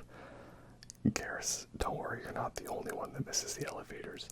I miss the elevators. I actually liked the elevators in Mass Effect 1 because it was a disguised loading screen, like in Dead Space. I like when games do that. I don't like the loading screens that are too, you know, obvious. And here we have it. Yep. This is, they've taken our armor. Now, which one's the real one? But you've got the boring old default armor. I've got my cool one here. And, I'm realizing that here they actually make it so you don't have a helmet on for this mission, so you can actually see that you're the same character. Because I always had it with, of course, the recon hood. I'm just realizing that now, I guess. And, yeah, it's a fun fight, because I think it changes this based on what class you are. And that's the fun thing, is that when you're fighting the clone is like a souped-up version of whatever class you are.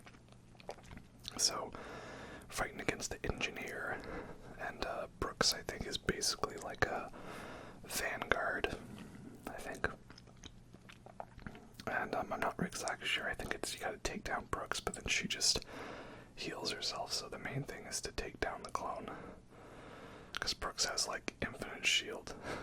And there we go. That's why we bring Garrus with the Typhoon. Garrus ascends to godhood. Oh no! I need you alive, Garrus. You're kind of important for this. Very important for this. Get out of here, drone. But I ain't using a medkit. I ain't using a medkit at all. We save all the medkits so that I can get goodies. Oh, that's bad. Crap. One thing I also don't like about Mass Effect 3 is how, like, X is bound to, like, a whole bunch of controls. Like, it's both sprint and cover and roll and action. Like, it's a little much, guys. You know, we could have toned it down a little bit. And of course here we have a fun bit where Joker and Cortez are running interference to prevent the Normandy from leaving. And they get a little bit of a bromance conversation going on. And of course we love the Vega-Cortez bromance, but we've also got to shout out the pilot's romance between Joker and Cortez. So yeah, shoot it. Also, couldn't you just, like, jump to hyperspace and just ram right through them? No, I know that's not how it works. Also, that's probably a lot of collateral damage happening around, Jesus. Yeah, here we go. This, I'm pretty sure, is pilot speak for flirting. And, Joker, why do you oppose being used as bait? I did that to you, like, 5 hours ago, remember, at that sushi place? It was pretty fun. But yeah, I mean, again, like, a good chunk of this video is Citadel DLC because there's just too many good moments to ignore, and I tried doing what I could to hit up the best parts. Yeah, overall, Mass Effect 3, it's very fun. There's a lot of great bits. It's just, like, the parts in between, you know, like, everything building up to the conclusion of the Tachanka story. That's great. Everything building up to the conclusion of the Quarian story. That's great too. Those are all awesome. But like the in between, like the Citadel mission, not that great, and even Cerberus Headquarters I find kind of lacking a bit. And yeah, Conrad Verner's a better B than you. Yeah, absolutely. Yeah, I love the trash talking here. It's pretty great. Come on, Garrus. Where is he now? Oh, there you are. Yeah, how's that feel? Also, what is it? I'm using the Matic now. I think it is, because that's just a great one. I wait to use the Lancer until you can actually upgrade it, but then I pretty much exclusively use it, because again, a gun that has a heatsink, retro Mass Effect 1 style, it's just the best. this is, of course, fun. Definitely gives me some Air Force One vibes, which I'm sure was intentional. I mean, literally Shepard is going to say, get off my ship. What makes me special is I don't got friends, I got family, I got a team. I also think it was interesting that despite having like a clone, they never actually did that whole thing of like, wait, which one's the real one? Or like, you know, having two of them at the same time. Like, no, shoot him, he's the clone. No, shoot him, he's the clone. And I can't remember, did I save him? I think Isaac would have tried to save him. I think Isaac would have, but today I don't feel like being Isaac. Get off my ship. That's what we want.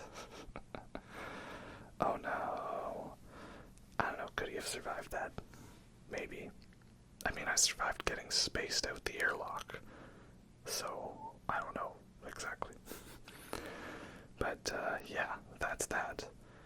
And next up we've got to have the shore leave bit with Javik being asked to take part in a vid.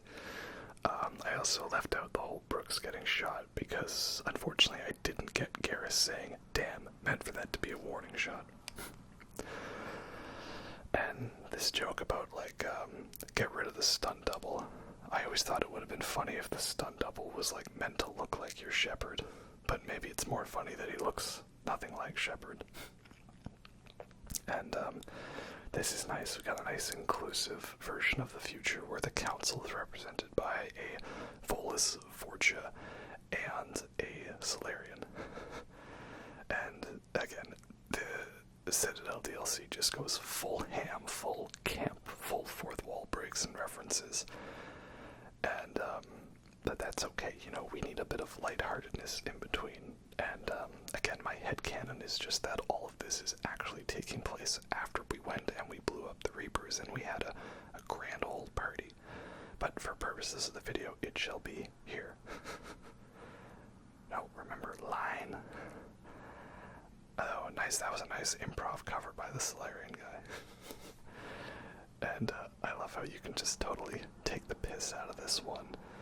And Javik, of course, just having a good old time about serving Solarian kidneys, of course, because it was a delicacy in his time. I've also always loved Javik's whole, like, you know, back in my cycle, back in my day, Prothean, no like you. And here we go, the triumphant entry of Blasto. We had, of course, the big stupid jellyfish Hanar in Mass Effect 1. And then we had, of course, the Blasto references here and there, and then the posters throughout the main game where you could actually just sit and listen to the whole movie. And now here we go, we have, I'm interrupted, now we're doing it my way.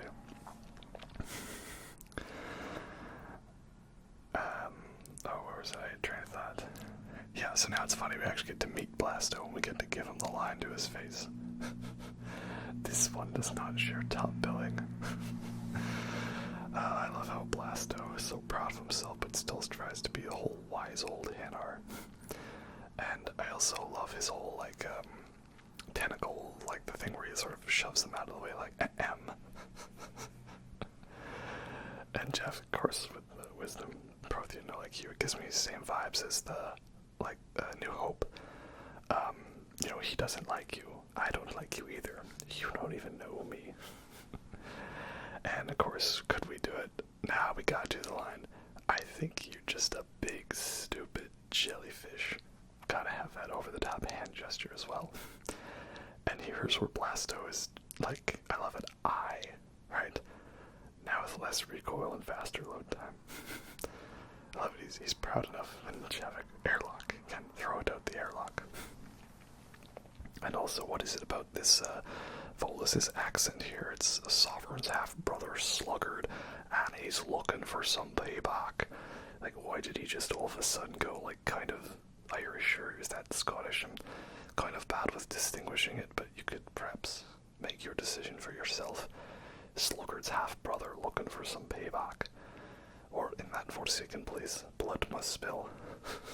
Like the horn scent from Elden Ring. Is anyone confused by the fact that they call like the horn scent, like that's like the group of people, but then we just refer to that one guy with the caterpillar mask as the horn scent? Be like we call us, oh yeah, the humans did this, and that guy, the human. Like, what? I'm confused. And, yep, Javik with the old screw this maneuver, very good indeed. Yeah, obviously, too many hilarious moments to include, but I do love that you all get your special fun hangout adventure with all of the squad mates. That is very good. Like the other one, of course, but we've got to include the Garrus one. Like, if I ain't romancing Garrus, then he's still my bro. I do think it was funny in Yahtzee's review that he talked about, like, what if the one gay guy and I have nothing in common? Am I supposed to get down with Garrus? Yes, please. And of course, it's fun to see another female Turian. Oh, Garrus, this is where he goes full on, like, Golden Retriever boy. You know what I need? That new silencer I saw at the gun shop. Shut up, Garrus. You with your little fixations. Oh, he's adorable. Oh, and he's traumatized. Yep, we love our Golden Retriever boys. And, yeah, this is me on a day 2, so, hello and hi. Oh dear, this is great. It's like looking into a mirror, only not. And, yeah. Oh dear, God, this is cringe, but we love it. Yeah, it's nice because you get actually a bit more time with all the squad mates doing this for some of the ones that barely got any screen time. Like again, like Jack gets left out. I actually had this thought the other day.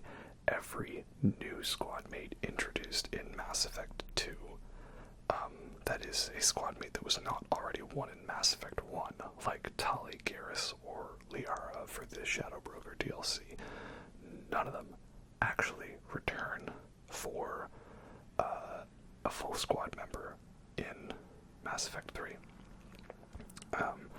They're all relegated to side missions as like your sort of a person over the radio. They never actually engage in any combat, and I really don't like that because as someone who, of course, the first time you play Mass Effect 2, you hate the new people. You're like, where's Garrus? Where's my cool guys? I want more. It's fun to get to be friends with all of them, and then eventually find out that they're pretty cool, and then get along with them there.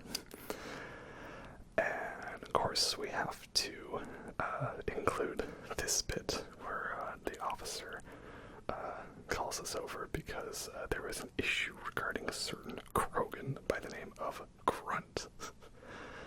And but he got caught getting noodles. And this is, of course, where Grunt is my sweet child. He's just our adolescent teenage son who got a little rowdy, and we're gonna bail him out, right? Yeah. So of course I love this scene too. We love all the scenes, but I've got to include this because it has quite possibly one of the greatest shots in the entire Mass Effect trilogy. Yeah. Oh, Shepard's just like a disappointed parent at this bit. I love it. Yeah, Sunset Strip is awesome, and there's got the arena, which we'll show the arena later. I'm pretty sure I included that, the glitch fatal error.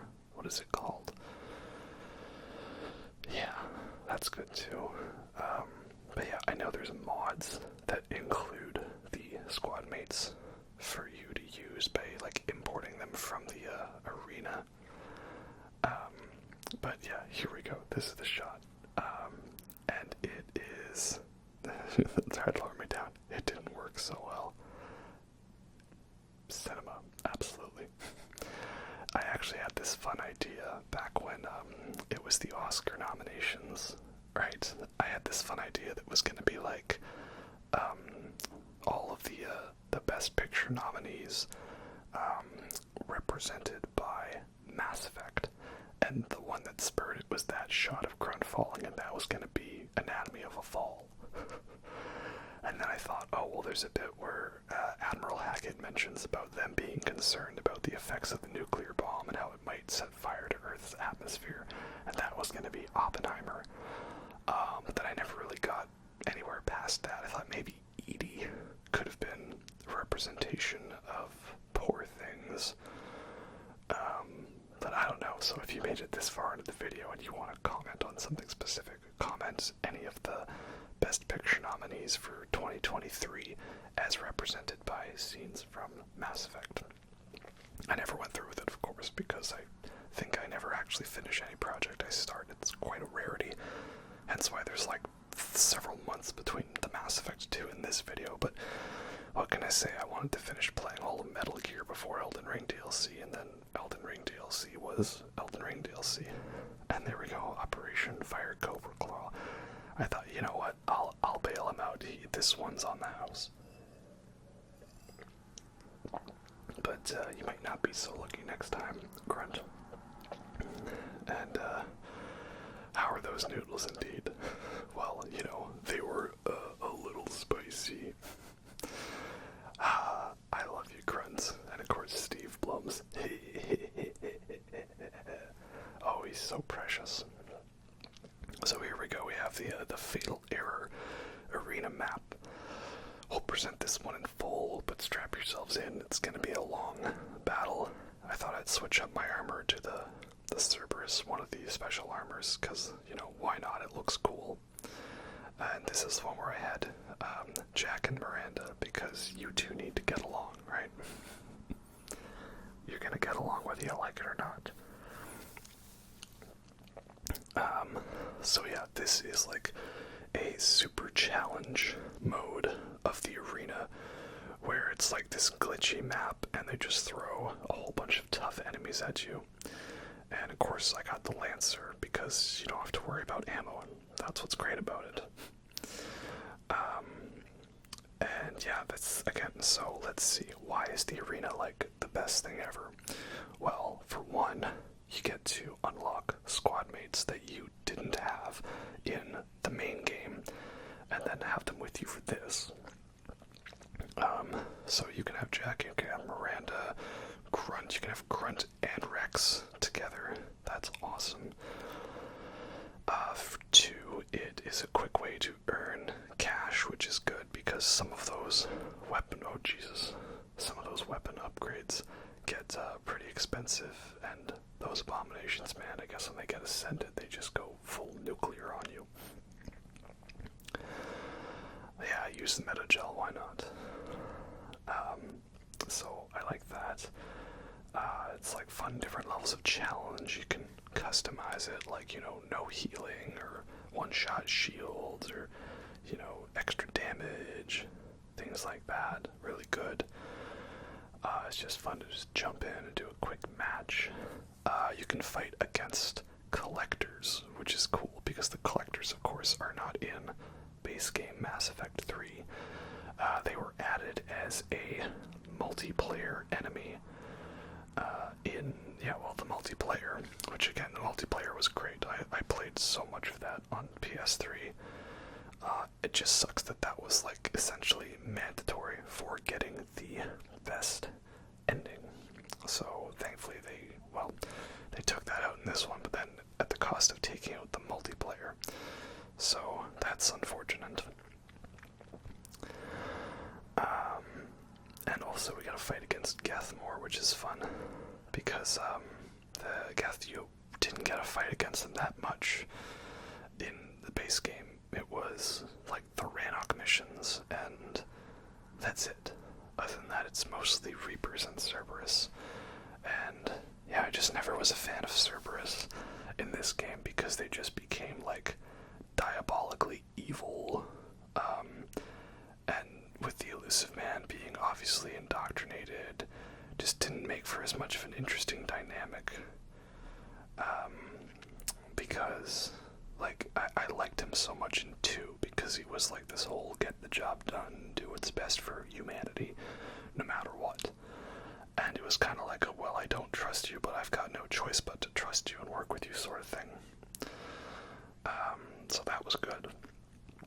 But in 3, he's just like, Shepard, I think we can control the Reapers because I say so, even though I'm obviously indoctrinated. And then, yeah, somehow Cerberus gets total, like, plots. What's it? Omnipotency. They're omnipotent, they just know everything. Does he have some kind of shield generator, I think? Well, doesn't matter to me. Can you let me up the thing? I want the bonus, please. Thank you. Alright, everyone, into position. Places everybody. Yeah, so I don't like that. Like, somehow they just show up on Surkesh because of reasons. And they just show up wherever the plot needs them to. And they're on to Junka because, of course, they are. Just seems to me that, yeah, they just know where they need to be because the plot says so, and I don't like that. A lot of the times they show up, it just felt like very not natural to the story progression of what I think would be. That was a loud car, sorry about that. That's Emma Stone from Kinds of Kindness, just doing her thing, you know. Did you see Kinds of Kindness yet? I thought it was a pretty good movie. Kind of hilariously messed up, but I enjoyed it. Also, yeah, you get to fight those Dragoon guys, and they're only in the multiplayer. That's cool. And the oh Jesus, this is a bad situation. Alright, we got him, never mind. The multiplayer was also fun for, yeah, fighting against different enemies, and as I've already said, I like, ouch. Being able to play as different races, you know, something than just your average, you know, human N7. And it just meant there was a lot of different play styles you could do, and it never got boring. So I like that a lot, and I'm in a bad situation here. Heal, heal, heal, heal, heal. Run, run, run, run, run, run, run, run, run, run, run. Alright, we made it. Very nice. There we go. Yeah, so I just love it so much, and I like the whole set of quests you gotta do. You know, play it on a map with Cerberus, play it with Old School Squad, play it with only Alliance members. That's all really fun to me. So, not too many more ways you can say it, but I enjoy this a lot. And it's fun that it's all just part of the experience now with the Legendary Edition. So yeah. But yeah, I didn't really like Illusive Man as much, and Cerberus as a villain just seemed too, like, you know, generic evil bad guys. And then the Reapers, they're interesting as an enemy. I think that like seeing the Reaper-fied versions of enemies is pretty scary, pretty spooky, like the Batarians and the Banshees. Those are really cool. But also, I don't feel like they're, like, as, what's the word I'm looking for? As insidious as the Collectors. Oh, that's bad. Yeah, if you do overload the gun, it does cost you. It does take a while to get back going. I was also realizing maybe Jack and Miranda weren't the best choice for this, because they're both pretty squishy, but, like, I wanted to use this combo and I hadn't used them yet, so that's what we're doing. We're fine, guys, we're fine. We're totally fine. Alright, I'll use a medkit. Oh, let's use another medkit. Why not? That's bad. Where was I? Yeah, because the Collectors in Mass Effect 2, you didn't fight them that much, but, oh, hello, lady, how are you? That's gonna be, alright, we did it. Nobody said it would be easy. I am playing on, hardcore difficulty, not on insanity, though. I wanted to, have, like, a balance of it being challenging and show off my elite game war skills, but, like, not too crazy, you know? So, yeah, what was I on about again? I'm sorry, a banshee peeing right in my face got me distracted. Oh yeah, collectors. So, it's because they were like, the husks were scary and difficult, and then the scions just absolutely wrecked you from a distance. Like, everything was engineered to, like, mess with you in the worst way possible. And I just didn't get that vibe as much with the Reaper enemies in this one, I don't know. Also, it's just easier to be more overpowered, so even on the harder difficulties, I feel like you can handle it more. And the power recharge helps. Like, yeah, obviously you can get, like, screwed over, of course, it's hard difficulty. And, yeah, I love this last bit where it's, just like the elite enemy from all of the different factions, all of them at once, right? A Banshee, a Geth Prime, a Praetorian, and an Atlas mech. And this is where I realized, oh, I've still got to do my reload animation. Alright, come on, do your reload thing, come on. This one's for you, Conrad Verner. No, I need you to use the overload on it, let's go. Bring it down, bring it down.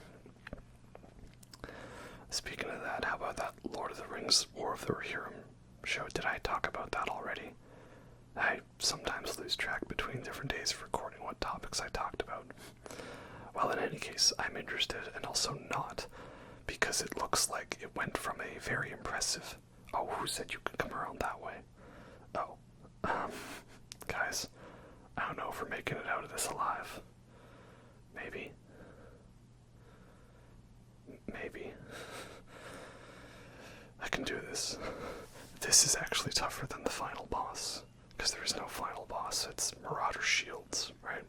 He lived as Marauder Shields, and he died as Marauder Health.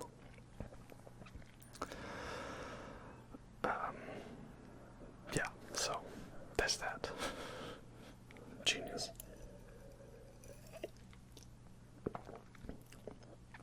And then there's what Black Myth Wukong just came out. And am I allowed to play that? Or not? Wait, did we talk about that already too? That seems familiar. See, I really am Conrad Verner. I just think of all the topics I can talk about and then forget which ones I've talked about. It's alright, we can do this. Can we? I don't know if we can. It's also too bad you can't hack Geth Primes anymore. They're always just like, nah, no you don't. Oh man, I do love the Lancer though. They really did just put the best gun in the game in this DLC. I mean, every other... Oh. Well, this ain't gonna end good. Okay, Haha. Gotcha, bitch. Oh dear, that counted as an explosion. I know I use the pause menu a lot for, like, selecting powers, but I just feel it's easier that way so I can actually, like, select what I'm wanting to select. Jesus. From the jaws. Has this mission been clutch enough for you? This is like all of my clutch playthroughs in Metal Gear. Just, you know, all of them at once. But again, that's what I wanted with this mission. I wanted the ultimate challenge so I could show you that I did it. I beat the fatal error on the second hardest difficulty. And again, you always got to, oh dear, not again. Always got to go with as low weight as possible. Everything, it's always about the weight bonuses, because power recharge, I think, is more important than damage. Do I want something that takes high damage and takes 5 seconds to fire? Or do I want a quick damaging thing that can take 0.5 seconds to fire? And there we go, we did it, and we easily broke that scoreboard. Oh yeah. Well, there you go. That's that. Hooray.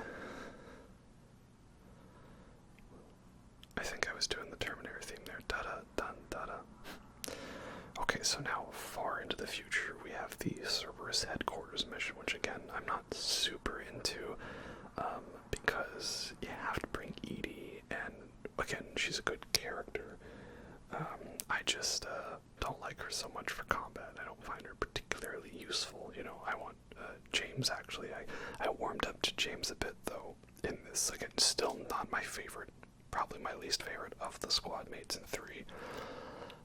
But he's not as cringe when you're Bro-shep. And he is very strong, too. He can be basically as strong as Garrus. He can do the Garrus Ascents to Godhood thing. So, the Prothean VI explains that the catalyst, the thing we need to beat the Crucible, is the Citadel. And now here we go, we're finally facing the bitch Kai Leng himself, who, yeah, wouldn't he have been better as a Metal Gear boss? Well, maybe, but I'm just thinking he would have been like a Rising Revengeance boss. There you go, get out of here. And look at that, half your shield's already down. Like, honestly, this dude ain't tough. It's the enemies that he brings in to help him that make him tough. And again, it's like, he's just not a fun fight because he's not difficult, right? Like, all he does is he sits there and he summons dudes, and they die right away. And then he has just an infinite shield that eventually he decides doesn't work because, I don't know, we killed enough dudes. Also, again, now here we are, we're finally in the Illusive Man's room, which I think that's cool. But it still does explain, like, so Miranda was here on the base at the start of Mass Effect 2, and we're in front of this star, and here we are, we're in front of the exact same star, and she doesn't know where his base is. Like, I guess it moves around the star, but, like, it still is that specific one. Like, what are there just other random stars that have this exact distinct orangey/blue profile that occasionally changes to red or blue based on whether or not a certain base at the center of the galaxy got blown up? I just don't get it. Yeah, it is fun to call him out on his shit, you know. You ran, you hid. Look at that, I ain't even using cover, man. You're nothing. Can we get this over with? There we go. Get out of here, get him out of here. Well, that was easy. I do think it's weird, though, how, like, we just go and sit at the computer and do some bleep bloop bloop Star Trek hacking while everybody else is like, man, that is a nice view. I guess I understand why he just stared at that all day. Probably wasn't good for his eyes, though. Maybe that's why he has the weird eye contacts, I don't know. And then this guy, obviously, what should have been failing all of his stealth checks, comes up to him, so I can only surmise that Shepard did this, like, intentionally to mess with him. In which case, like, good for you. Like, he's totally gonna get jebaited here, isn't he? Hard to rank the best renegade interrupts in the game, but this is one of them. Look at that, I broke your sword with my fists. And Omniblade. Boosh. That was for Thane, you son of a bitch. Yep. So again, that's the thing, is we hate Kai Leng, but not like we hate him because, oh, he's such an evil villain, I want him dead, like Nurse Ratched from One Flew Over the Cuckoo's Nest. We just hate him because he's a dude that comes out of nowhere. Everyone acts like he's hot shit. And, yeah, right, remember, I'll be there, Ellie, I'll be there. Yeah, so I just don't dig it. And, again, there's the whole thing that, I guess, just while we were there invading Cerberus, the Reapers just went and invaded the Citadel, and then took it and moved it to Earth. What? I always found that just, like, out of nowhere, like, what happened to everyone on the Citadel? Did they die? Did Commander Bailey die? I don't know, man, I don't dig it. It's really out of nowhere. Like, I guess it makes sense that the Citadel is the key to it all, but then it just becomes too similar to Mass Effect 1's ending, right, where it's, we need to get to the Citadel to open the arms and fight a giant army. But, that being all said, having this giant fleet we've assembled come in all together for a big fight, that is pretty satisfying, alright. Though it would have been nice for us to see that Destiny Ascension actually fire this main gun if this thing really was like the giant pride of the fleet that was promised to us and that I sacrificed ships to be able to save. And again, I know there's mods that fix it, but I'm not playing mods, I'm playing OG, that's what we're talking about. You can mod and patch things all you want, but really we're focusing on how it was by the developers. And yes, there is some bits here and there, but it would have been nice to see a more dynamic fight.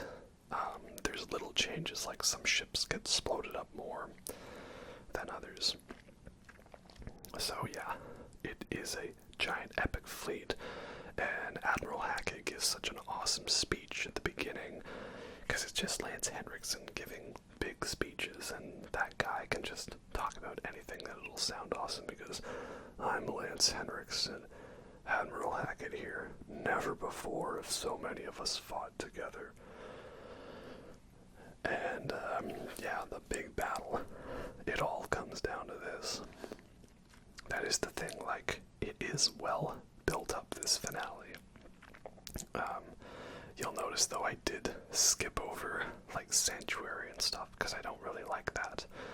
It's just a Cerberus had a secret indoctrination facility, and, I guess if we don't say Miranda, watch out for Kai Leng, even though she just says, oh yeah, he's a slippery bastard, then, you know, she dies, I guess. Yeah, it just seems odd to me, like, we track Kai Leng after Thesia. Oh, and then after Thesia, Shepard's all upset. People have not really dug that. I don't really dig it either, as well. Yeah, I think Javik does rightly call out that the Asari were kind of selfish in that way. Hey, it's those, the Oculi things. That's cool, we get to see them again. I liked them. Yeah, so again, this is amazing to see, like, that full big epic space battle, because we didn't really get anything like that in 2, and we got a tease of it in Mass Effect 1. So yeah, I do like this bit. It's just once we get down to Earth that things start going wrong. It just, as Yahtzee put it, I quote him a lot, but a lot of times he really does nail how I feel about the game. It feels like Call of Duty in London with lasers. And that's a good chunk of this game. Everything turns into very, like, military-based battles. Like, Shepard, you gotta get up on that turret, give us some covering fire. And, oh yeah, we need to push through ground forces to disable the anti-aircraft guns so the bombers can get in. And not that Mass Effect 1 was, like, super innovative with its story missions, but I don't know, it kind of gave me that good blend of Star Trek and Star Wars, because Star Trek is, of course, not meant to be like a big action series. So for it to have kind of that more dialogue story-based option, but also still some kick-ass combat and lasers, it was pretty fun.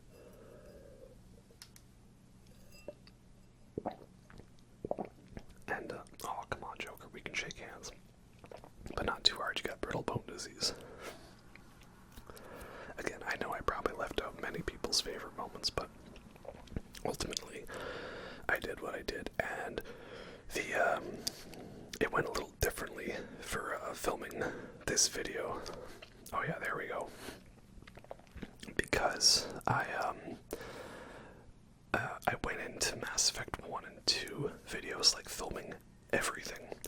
But when it got down to 3, I had a better idea of what I wanted to include, so I only filmed and included the best parts. So, like, my, I don't know, shall we say, filming to editing ratio was better. Yeah, go figure. So, anyway, you don't need to see, like, 2 hours of fighting through dark gray streets against Reapers to know that this is the final battle. We can just include the last stand to it, which I think is pretty cool. You know, we have to activate these, what are they, Phalanx cannons or something like that. We have to activate these cannons while we're just being swarmed by enemies. And the Reaper is, like, firing its laser. Oh, that's bad. Like, up and down the front of the alley. And so that's, while making things a little bit difficult for us for cover purposes. So this is a fun last stand, but it also doesn't feel like too much of a final battle, because that's what this is. This is a final battle.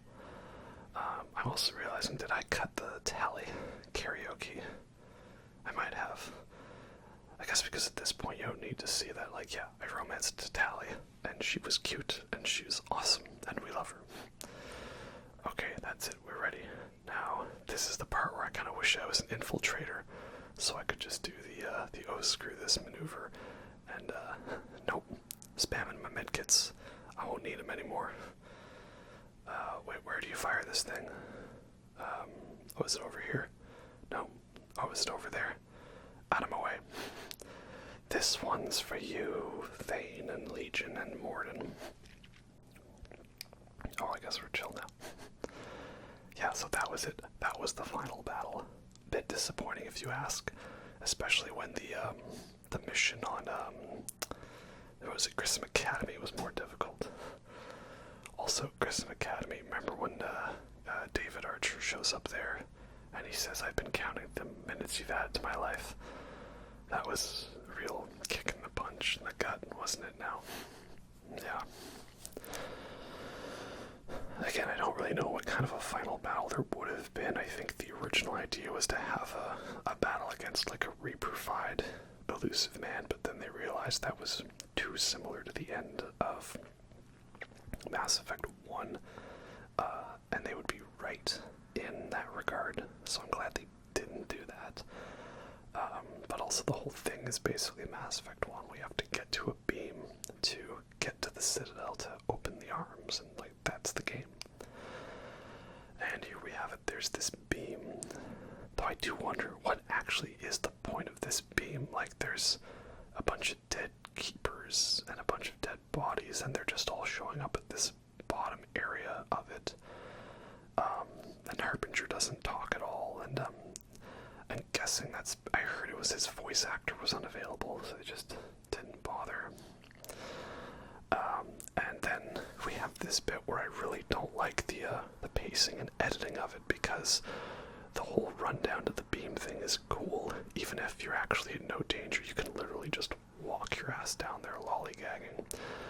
The issue I have is that we get there right up front to the beam, and then it's the bit that was added in the extended cut, where we have the Normandy called down here, which we'll see. I understand that this sequence was added so that they could explain why was Shepard's squad back up on the Normandy, and how did they get there. I understand that, and it's also pretty tragic that your squad gets vaporized here if your war readiness is too low. So I understand that, but this doesn't make sense to me why we got about like 5 feet away from the beam, and now all of a sudden we're just running all the way back, and we just chill and wait for the Normandy to come all the way down out of orbit for a random pickup. And then, Harbinger just kind of sits there like, no, it's okay. You have your conversation with your loved one. That's good to me. Have a good one, bro.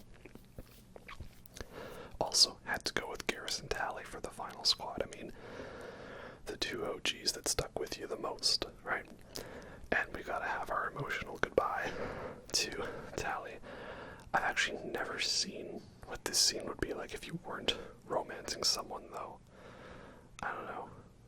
But I just can't do that to myself, And, oh, I love you. Oh, and this line from Tali coming up, but Shepard, I have a home. Oh my god, I'm not crying, you're crying. Yeah, I'll totally be back through the power of editing.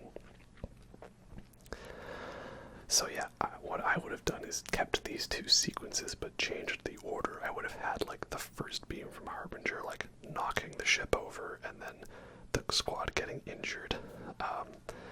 And then it would have had the running to the beam segment. It would have been more emotional, because it would have been like, oh, you're running and it's all over, and your squad's badly injured.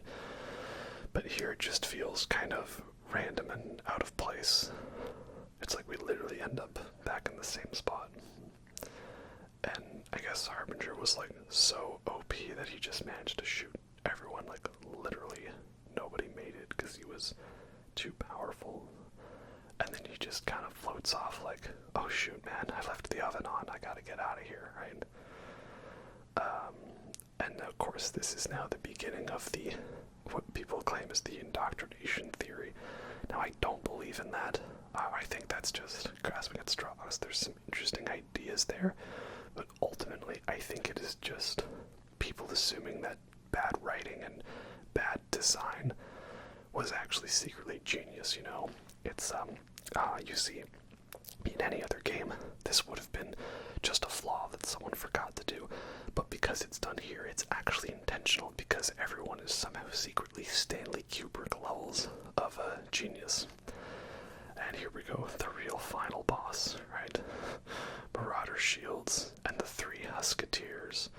I actually do find this bit kind of tricky, because you gotta, like, wait for the reticule to go down and, like, properly shoot them. I usually always screw it up once or twice, I think. Because you gotta, like, oh, they're still alive. You gotta, like, time your shots properly. I don't think you can just spam it, per se. Maybe you can, I don't know. But in any case, where is he? The man, the myth, the legend, the one who tried to save us all from the ending. This is, drumroll please. Are you here yet? Where'd he go? Where are you, bro? Marauder Shields. He lived as Marauder Shields. He died as Marauder Health. Yeah, I'm pretty sure you're just supposed to spam it, I don't know. But in any case, that was it. That was the final boss of Mass Effect 3. And look at that, he's still trying his hardest, even in death. He tries to save us from the ending. And so yeah, then we just get into this beam, and then it just teleports us up to the bottom of the Citadel, and that's something we can just go in as a person, fine, and now it's a 2001 A Space Odyssey reference. I don't know. And then here we're at this new room that is not the Citadel arms control. I don't get it, man. Having the final conversation with the Illusive Man, it's kind of nice because it does depend on you having tried to convince him otherwise throughout the game. But other than that, you just really have to pick all the options, and I've never had an issue with that. Again, it's weird. I usually go all Paragon, all Renegade, but yet I'm still able to pick either both the Charm or Intimidate options. I don't get what that's all about, per se. It is fun to convince him, though, that he's wrong. Again, just like convincing Saren that he's wrong. So that's cool, but I don't get it. So he learned how to control people with indoctrination, and that's why he can stop you and why he gets you to shoot Anderson, I guess. It's just the Reaper indoctrination influencing through the Illusive Man to influence you. Like, I guess that was what the idea was. I don't know. And then again, like, there's only one path to this room, and yet somehow Anderson got through as well. Again, I feel it was just like they wanted things to happen, and they didn't think about how these things happen or why they should. Just simply, they do, and they exist. And then people came up with this whole indoctrination theory to kind of cover for that, for the bad writing.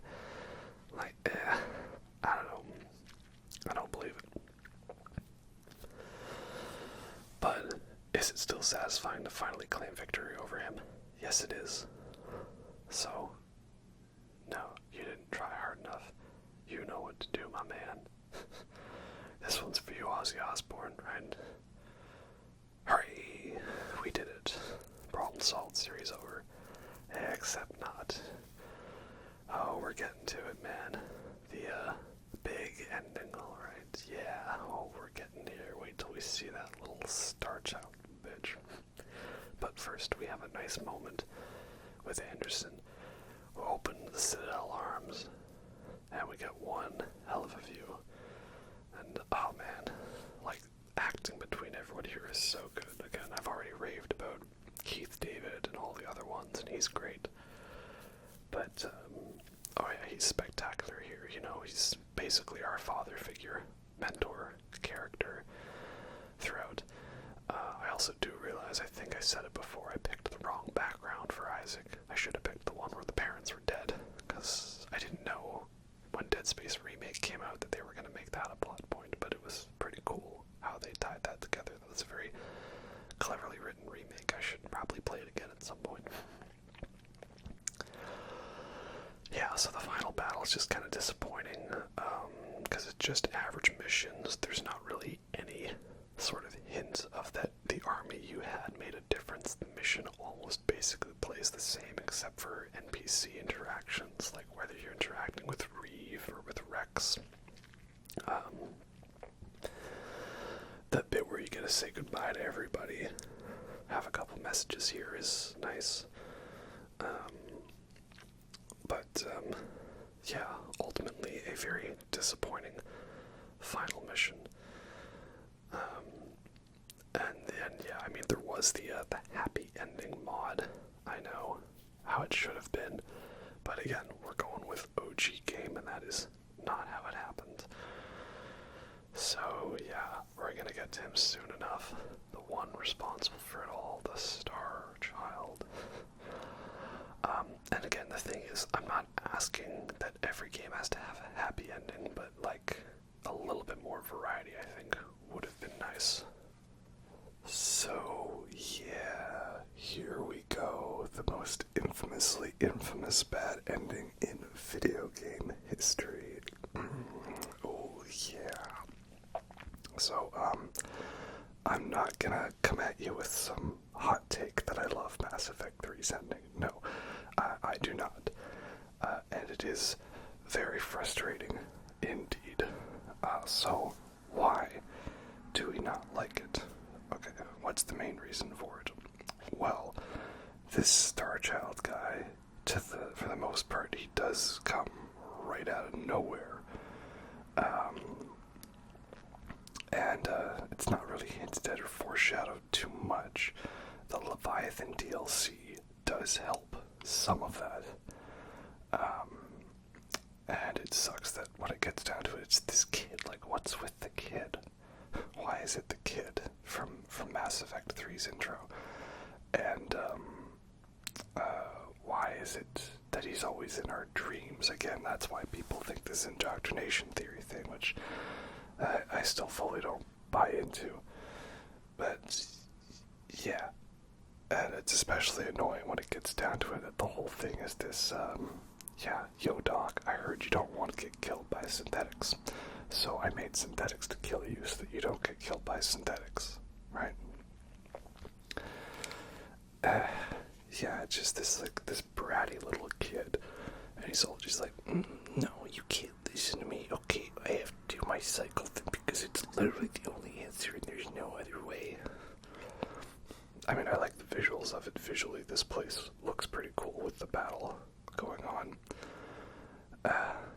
And that's the other thing, like, I wish, like, if you did everything right, you could, like, convince him that he was wrong.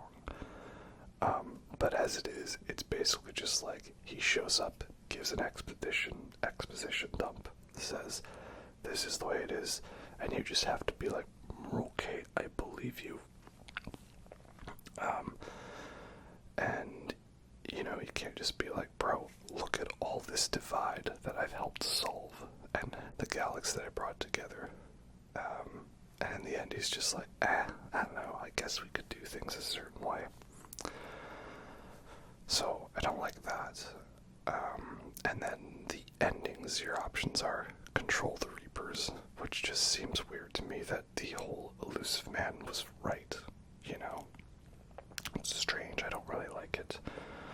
And then there's the synthesize ending, which also I'm not a fan of, because instead of promoting, like, diversity and getting along through inclusiveness and accepting our differences, it just homogenizes everybody and forces evolution. I don't really like that. destroy ending, to me, it's the only one that makes sense. But I still don't like it because, again, why do the Geth and Edie have to die along with the Reapers? Like, can't we just target the Reaper code, which we already have, right? That's been said before. Target the Reaper code and destroy just them, right? Like, maybe have versions of destroy where it does destroy the Geth and Edie. You know, maybe have like the super best one, right? The one where Shepard takes that final breath. Have that one be the one where it also saves the Geth and Edie. I know that people have patched that in, again, the happy ending mod, and yeah, I'd like to do that. That would just seem much more satisfying. And again, no matter what happens, Shepard dies in every single ending. Again, I don't like that. Like, I think after all this, Shepard deserved to have some kind of a happy ending, right? Like, I wanted the ending with me and Garrus on the beach, or one with building a home with Tali on Rannoch. Maybe let's have an ending where, like, you know, Saeed and Garrus are, like, still setting up shop, trying to, like, make home defenses. Yeah, just not a fan of that whatsoever. And again, you get like 2 dialogue options. You barely get any investigate options. They've added those in the extended ending and the Leviathan DLC, which is nice, but I still feel it's not much. So, it's just weak. And then the refusal ending is just, you die. I don't know, I would have liked some middle ground where you could have convinced him he was wrong. I believe that he believes he's right, but it still would have been fun. So yeah, I always go with the destroy ending. It's not perfect, but it's the best we got. And again, that's like what I set out to do. Why would I change my mind on that? But that's how you know that Clint Mansell is good of a composer. Because we can have this not great, badly written ending, and then all of a sudden he brings out this song and end once and for all, and oh my god, the waterworks start flowing. Yeah, that's how you know it's a good song, when it's the same ending copied and pasted with different colors. Oh, and I also call bullshit on this. Joker, we need to go. Bullshit. Joker would not leave us behind. He always comes back in and saves the day. And that's also the funny thing. We're talking about comparisons between Dead Space 3 and Mass Effect 3. Again, both of these end with our main character sacrificing themselves to activate an ancient alien machine to destroy a race of Lovecraftian monsters that are trying to, take control of Earth and, indoctrinate and take over all of us. And our main character, one of their sidekicks, totally has the option of going back to save them last minute and has a record of doing so, and did so in the previous game, but doesn't for some reason in this one. So, yeah, again, more comparisons there.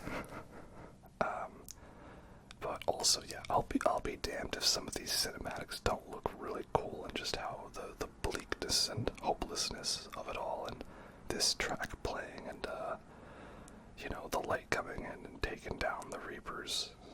Yeah.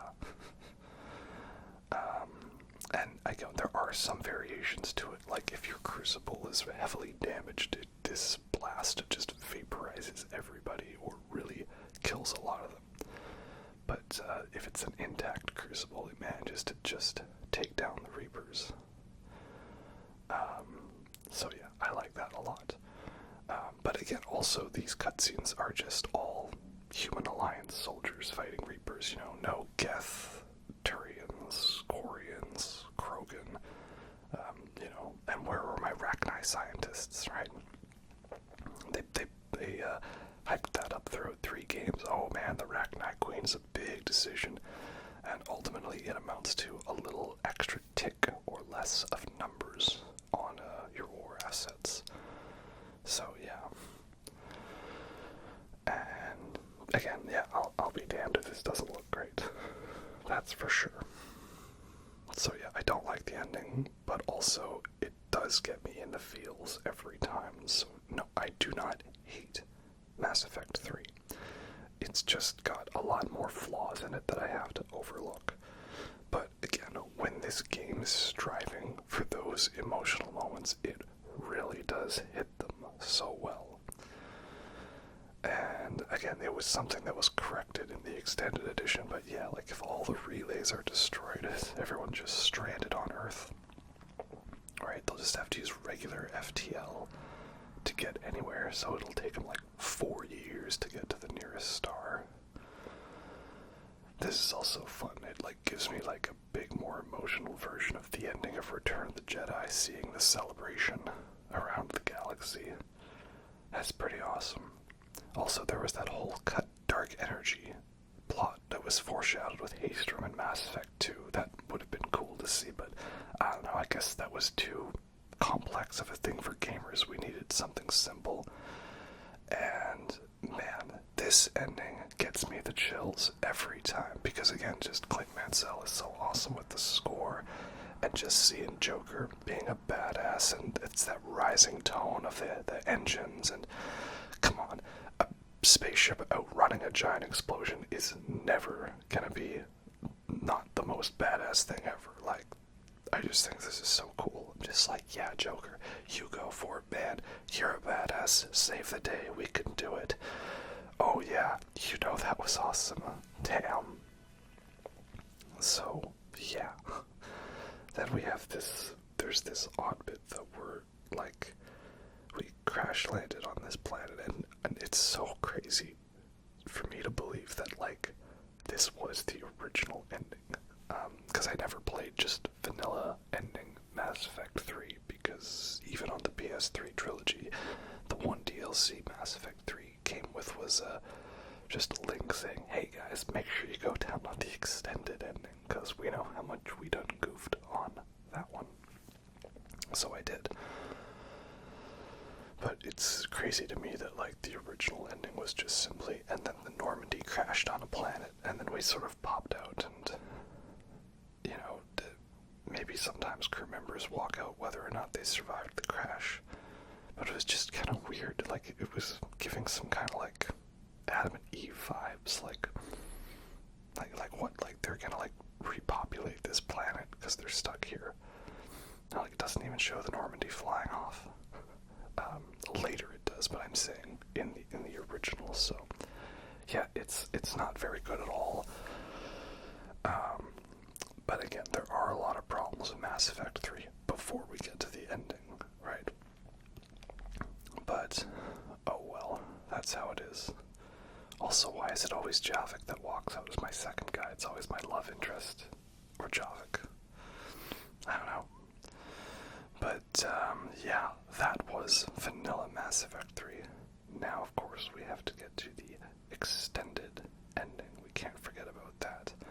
And then, again, I'll also be damned if, even as poorly written as it is, that this ending still doesn't get me in the feels from the conclusion of the epic journey I just went on. And again, because it's Lance Henriksen narrating, and every time Admiral Hackett does a big speech, we're just like, oh yeah, man, I know why they call you Admiral.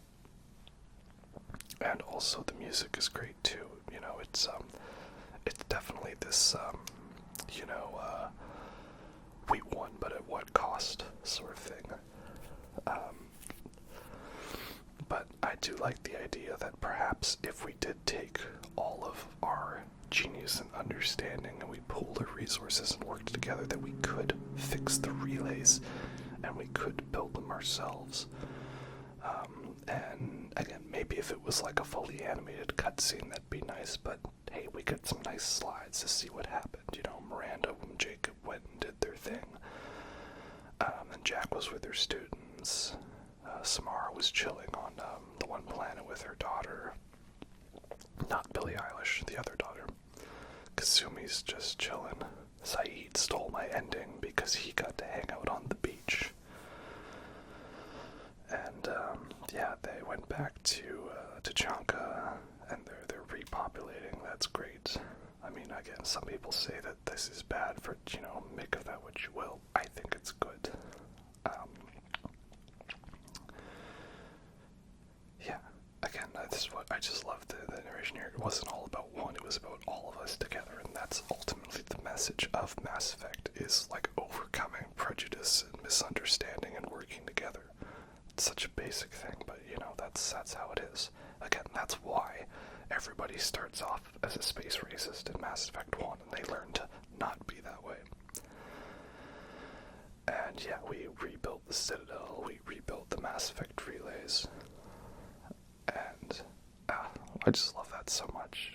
And yeah, I think that's awesome. London's all rebuilt.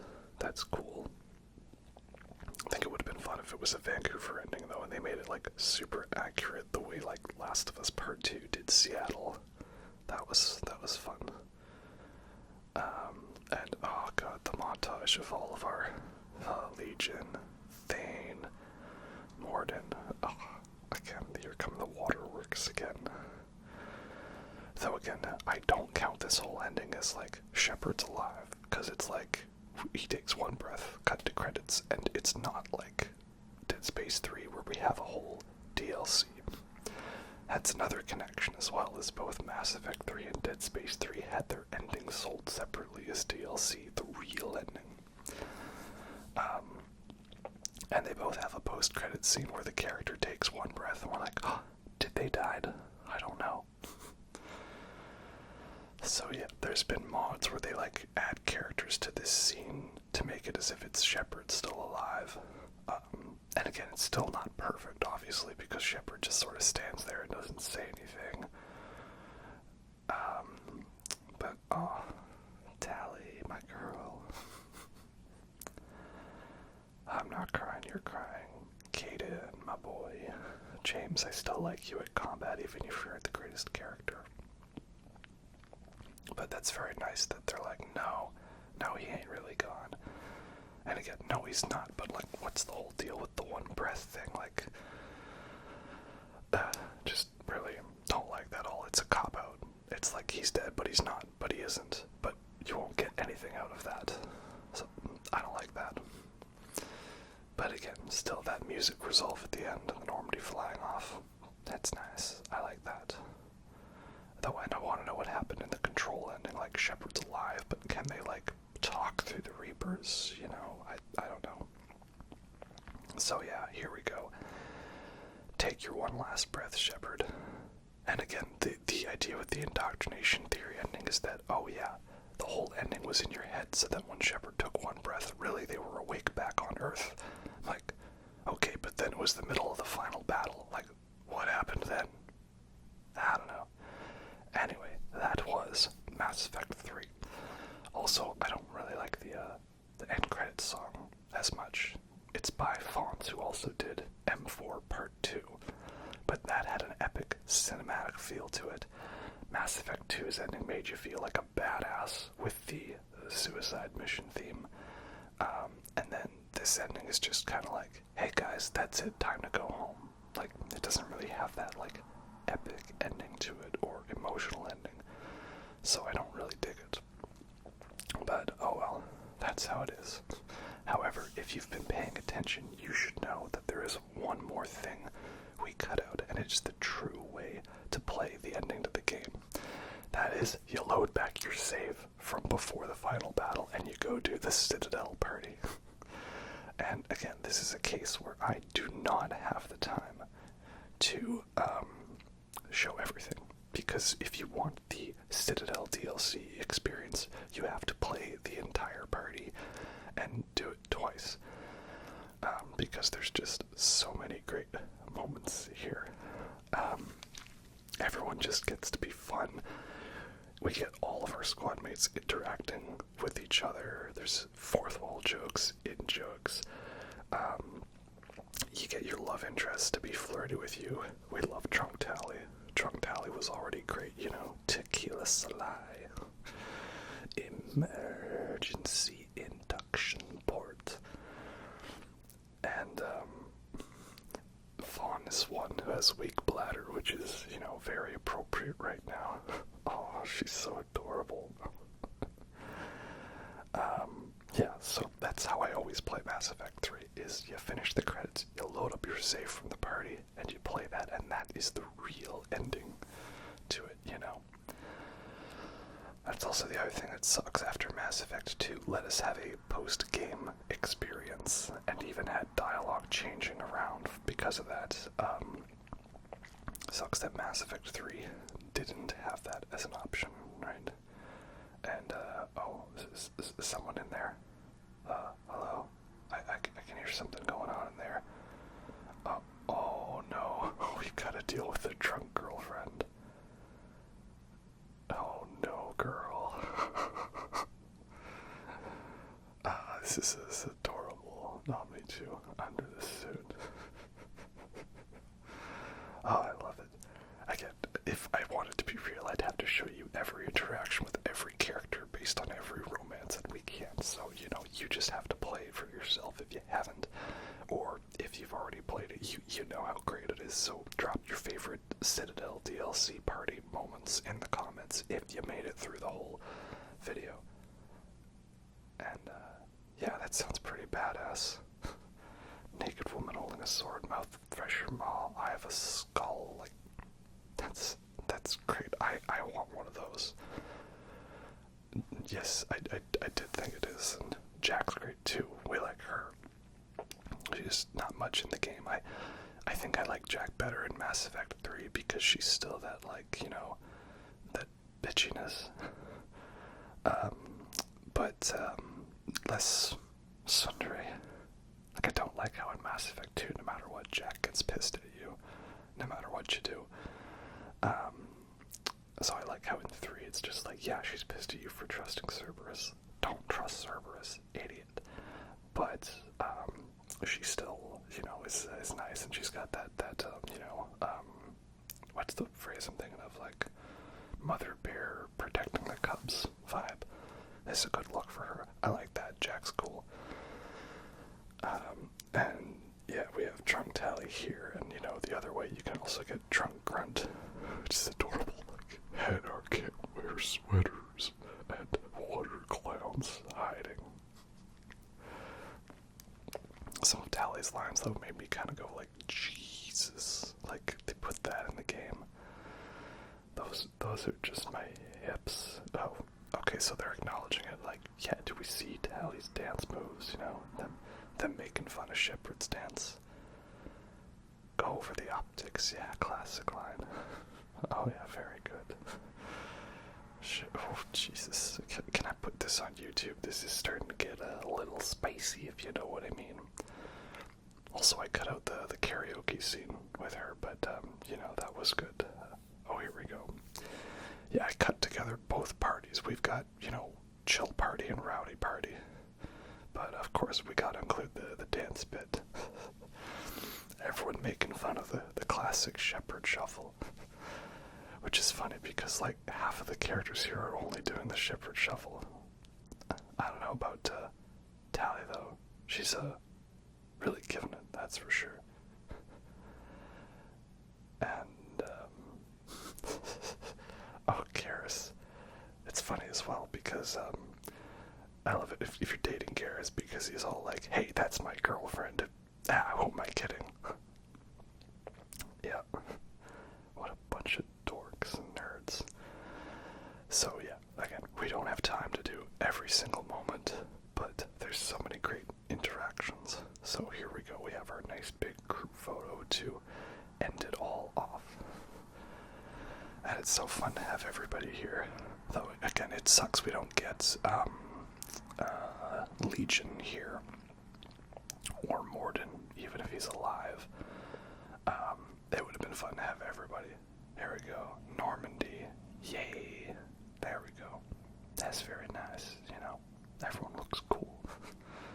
Oh yeah, the other thing I didn't include. Shepard, Rex, Grunt, Shepard,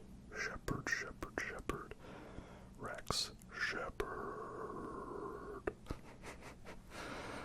Oh yeah, and I love how if you romance nobody that you end up getting drunk with Jack. And he's actually into it. He's like, it appears there is one thing primitives are good at.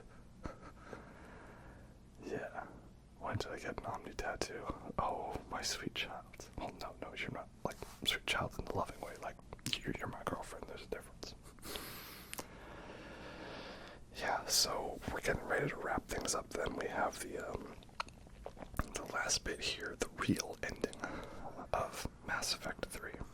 You know, so yeah, I'm not gonna lie. There's a lot wrong with this game, and some of it fundamentally breaks the things that I loved so much about the previous two games. But overall, the combat is fun, and it's well played. It's just not very well written. It gets too military shooter in terms of its style, dialogue, and combat. And the ending is not perfect. No, it feels like a cop-out. But it does hit you so well in those emotional moments. In the old game, I loved the multiplayer. And yeah, the bits like this make it all worth the journey, so it's not like I'm going to not do this. There's some franchises when it comes to video games or movies where perhaps we'll get to a certain entry and I'll be like, you know, do I want to do that? Do I want to do that? I don't know exactly. Maybe I don't. But I don't think I've ever had that case where I play Mass Effect 2 and then decide I'm not playing Mass Effect 3. So, yeah. But again, there is one more post-credits scene. This scene, I think, is both really cool and also really dumb. I mean, first of all, the Stargazer is Buzz Aldrin, you know, one of the first men on the moon, one of the first astronauts. Okay, that's awesome. That's so cool. I get the chills from that, so that's great. But also, like, it's some kid. What's with the kid? Seriously, what is the detail with the kid? And also, I'm going to ruin this for you, but why is it, that's not even a kid model. That's just an adult model, but shrunk down. That just ruins it for me. And some have kind of complained about Buzz Aldrin's narration here. I'm like, I don't know, he sounds like a dude, like telling a story. He's not like amazing voice actor, but he's just kind of like, oh, there could be a lot of worlds out there. But it's like, I don't know, him talking to us, the player, like, I like that a lot. And again, it implies that we went into another planet. So, anyway, yeah, that was Mass Effect 3. Thanks for watching. Hope you enjoyed that, and have a good night.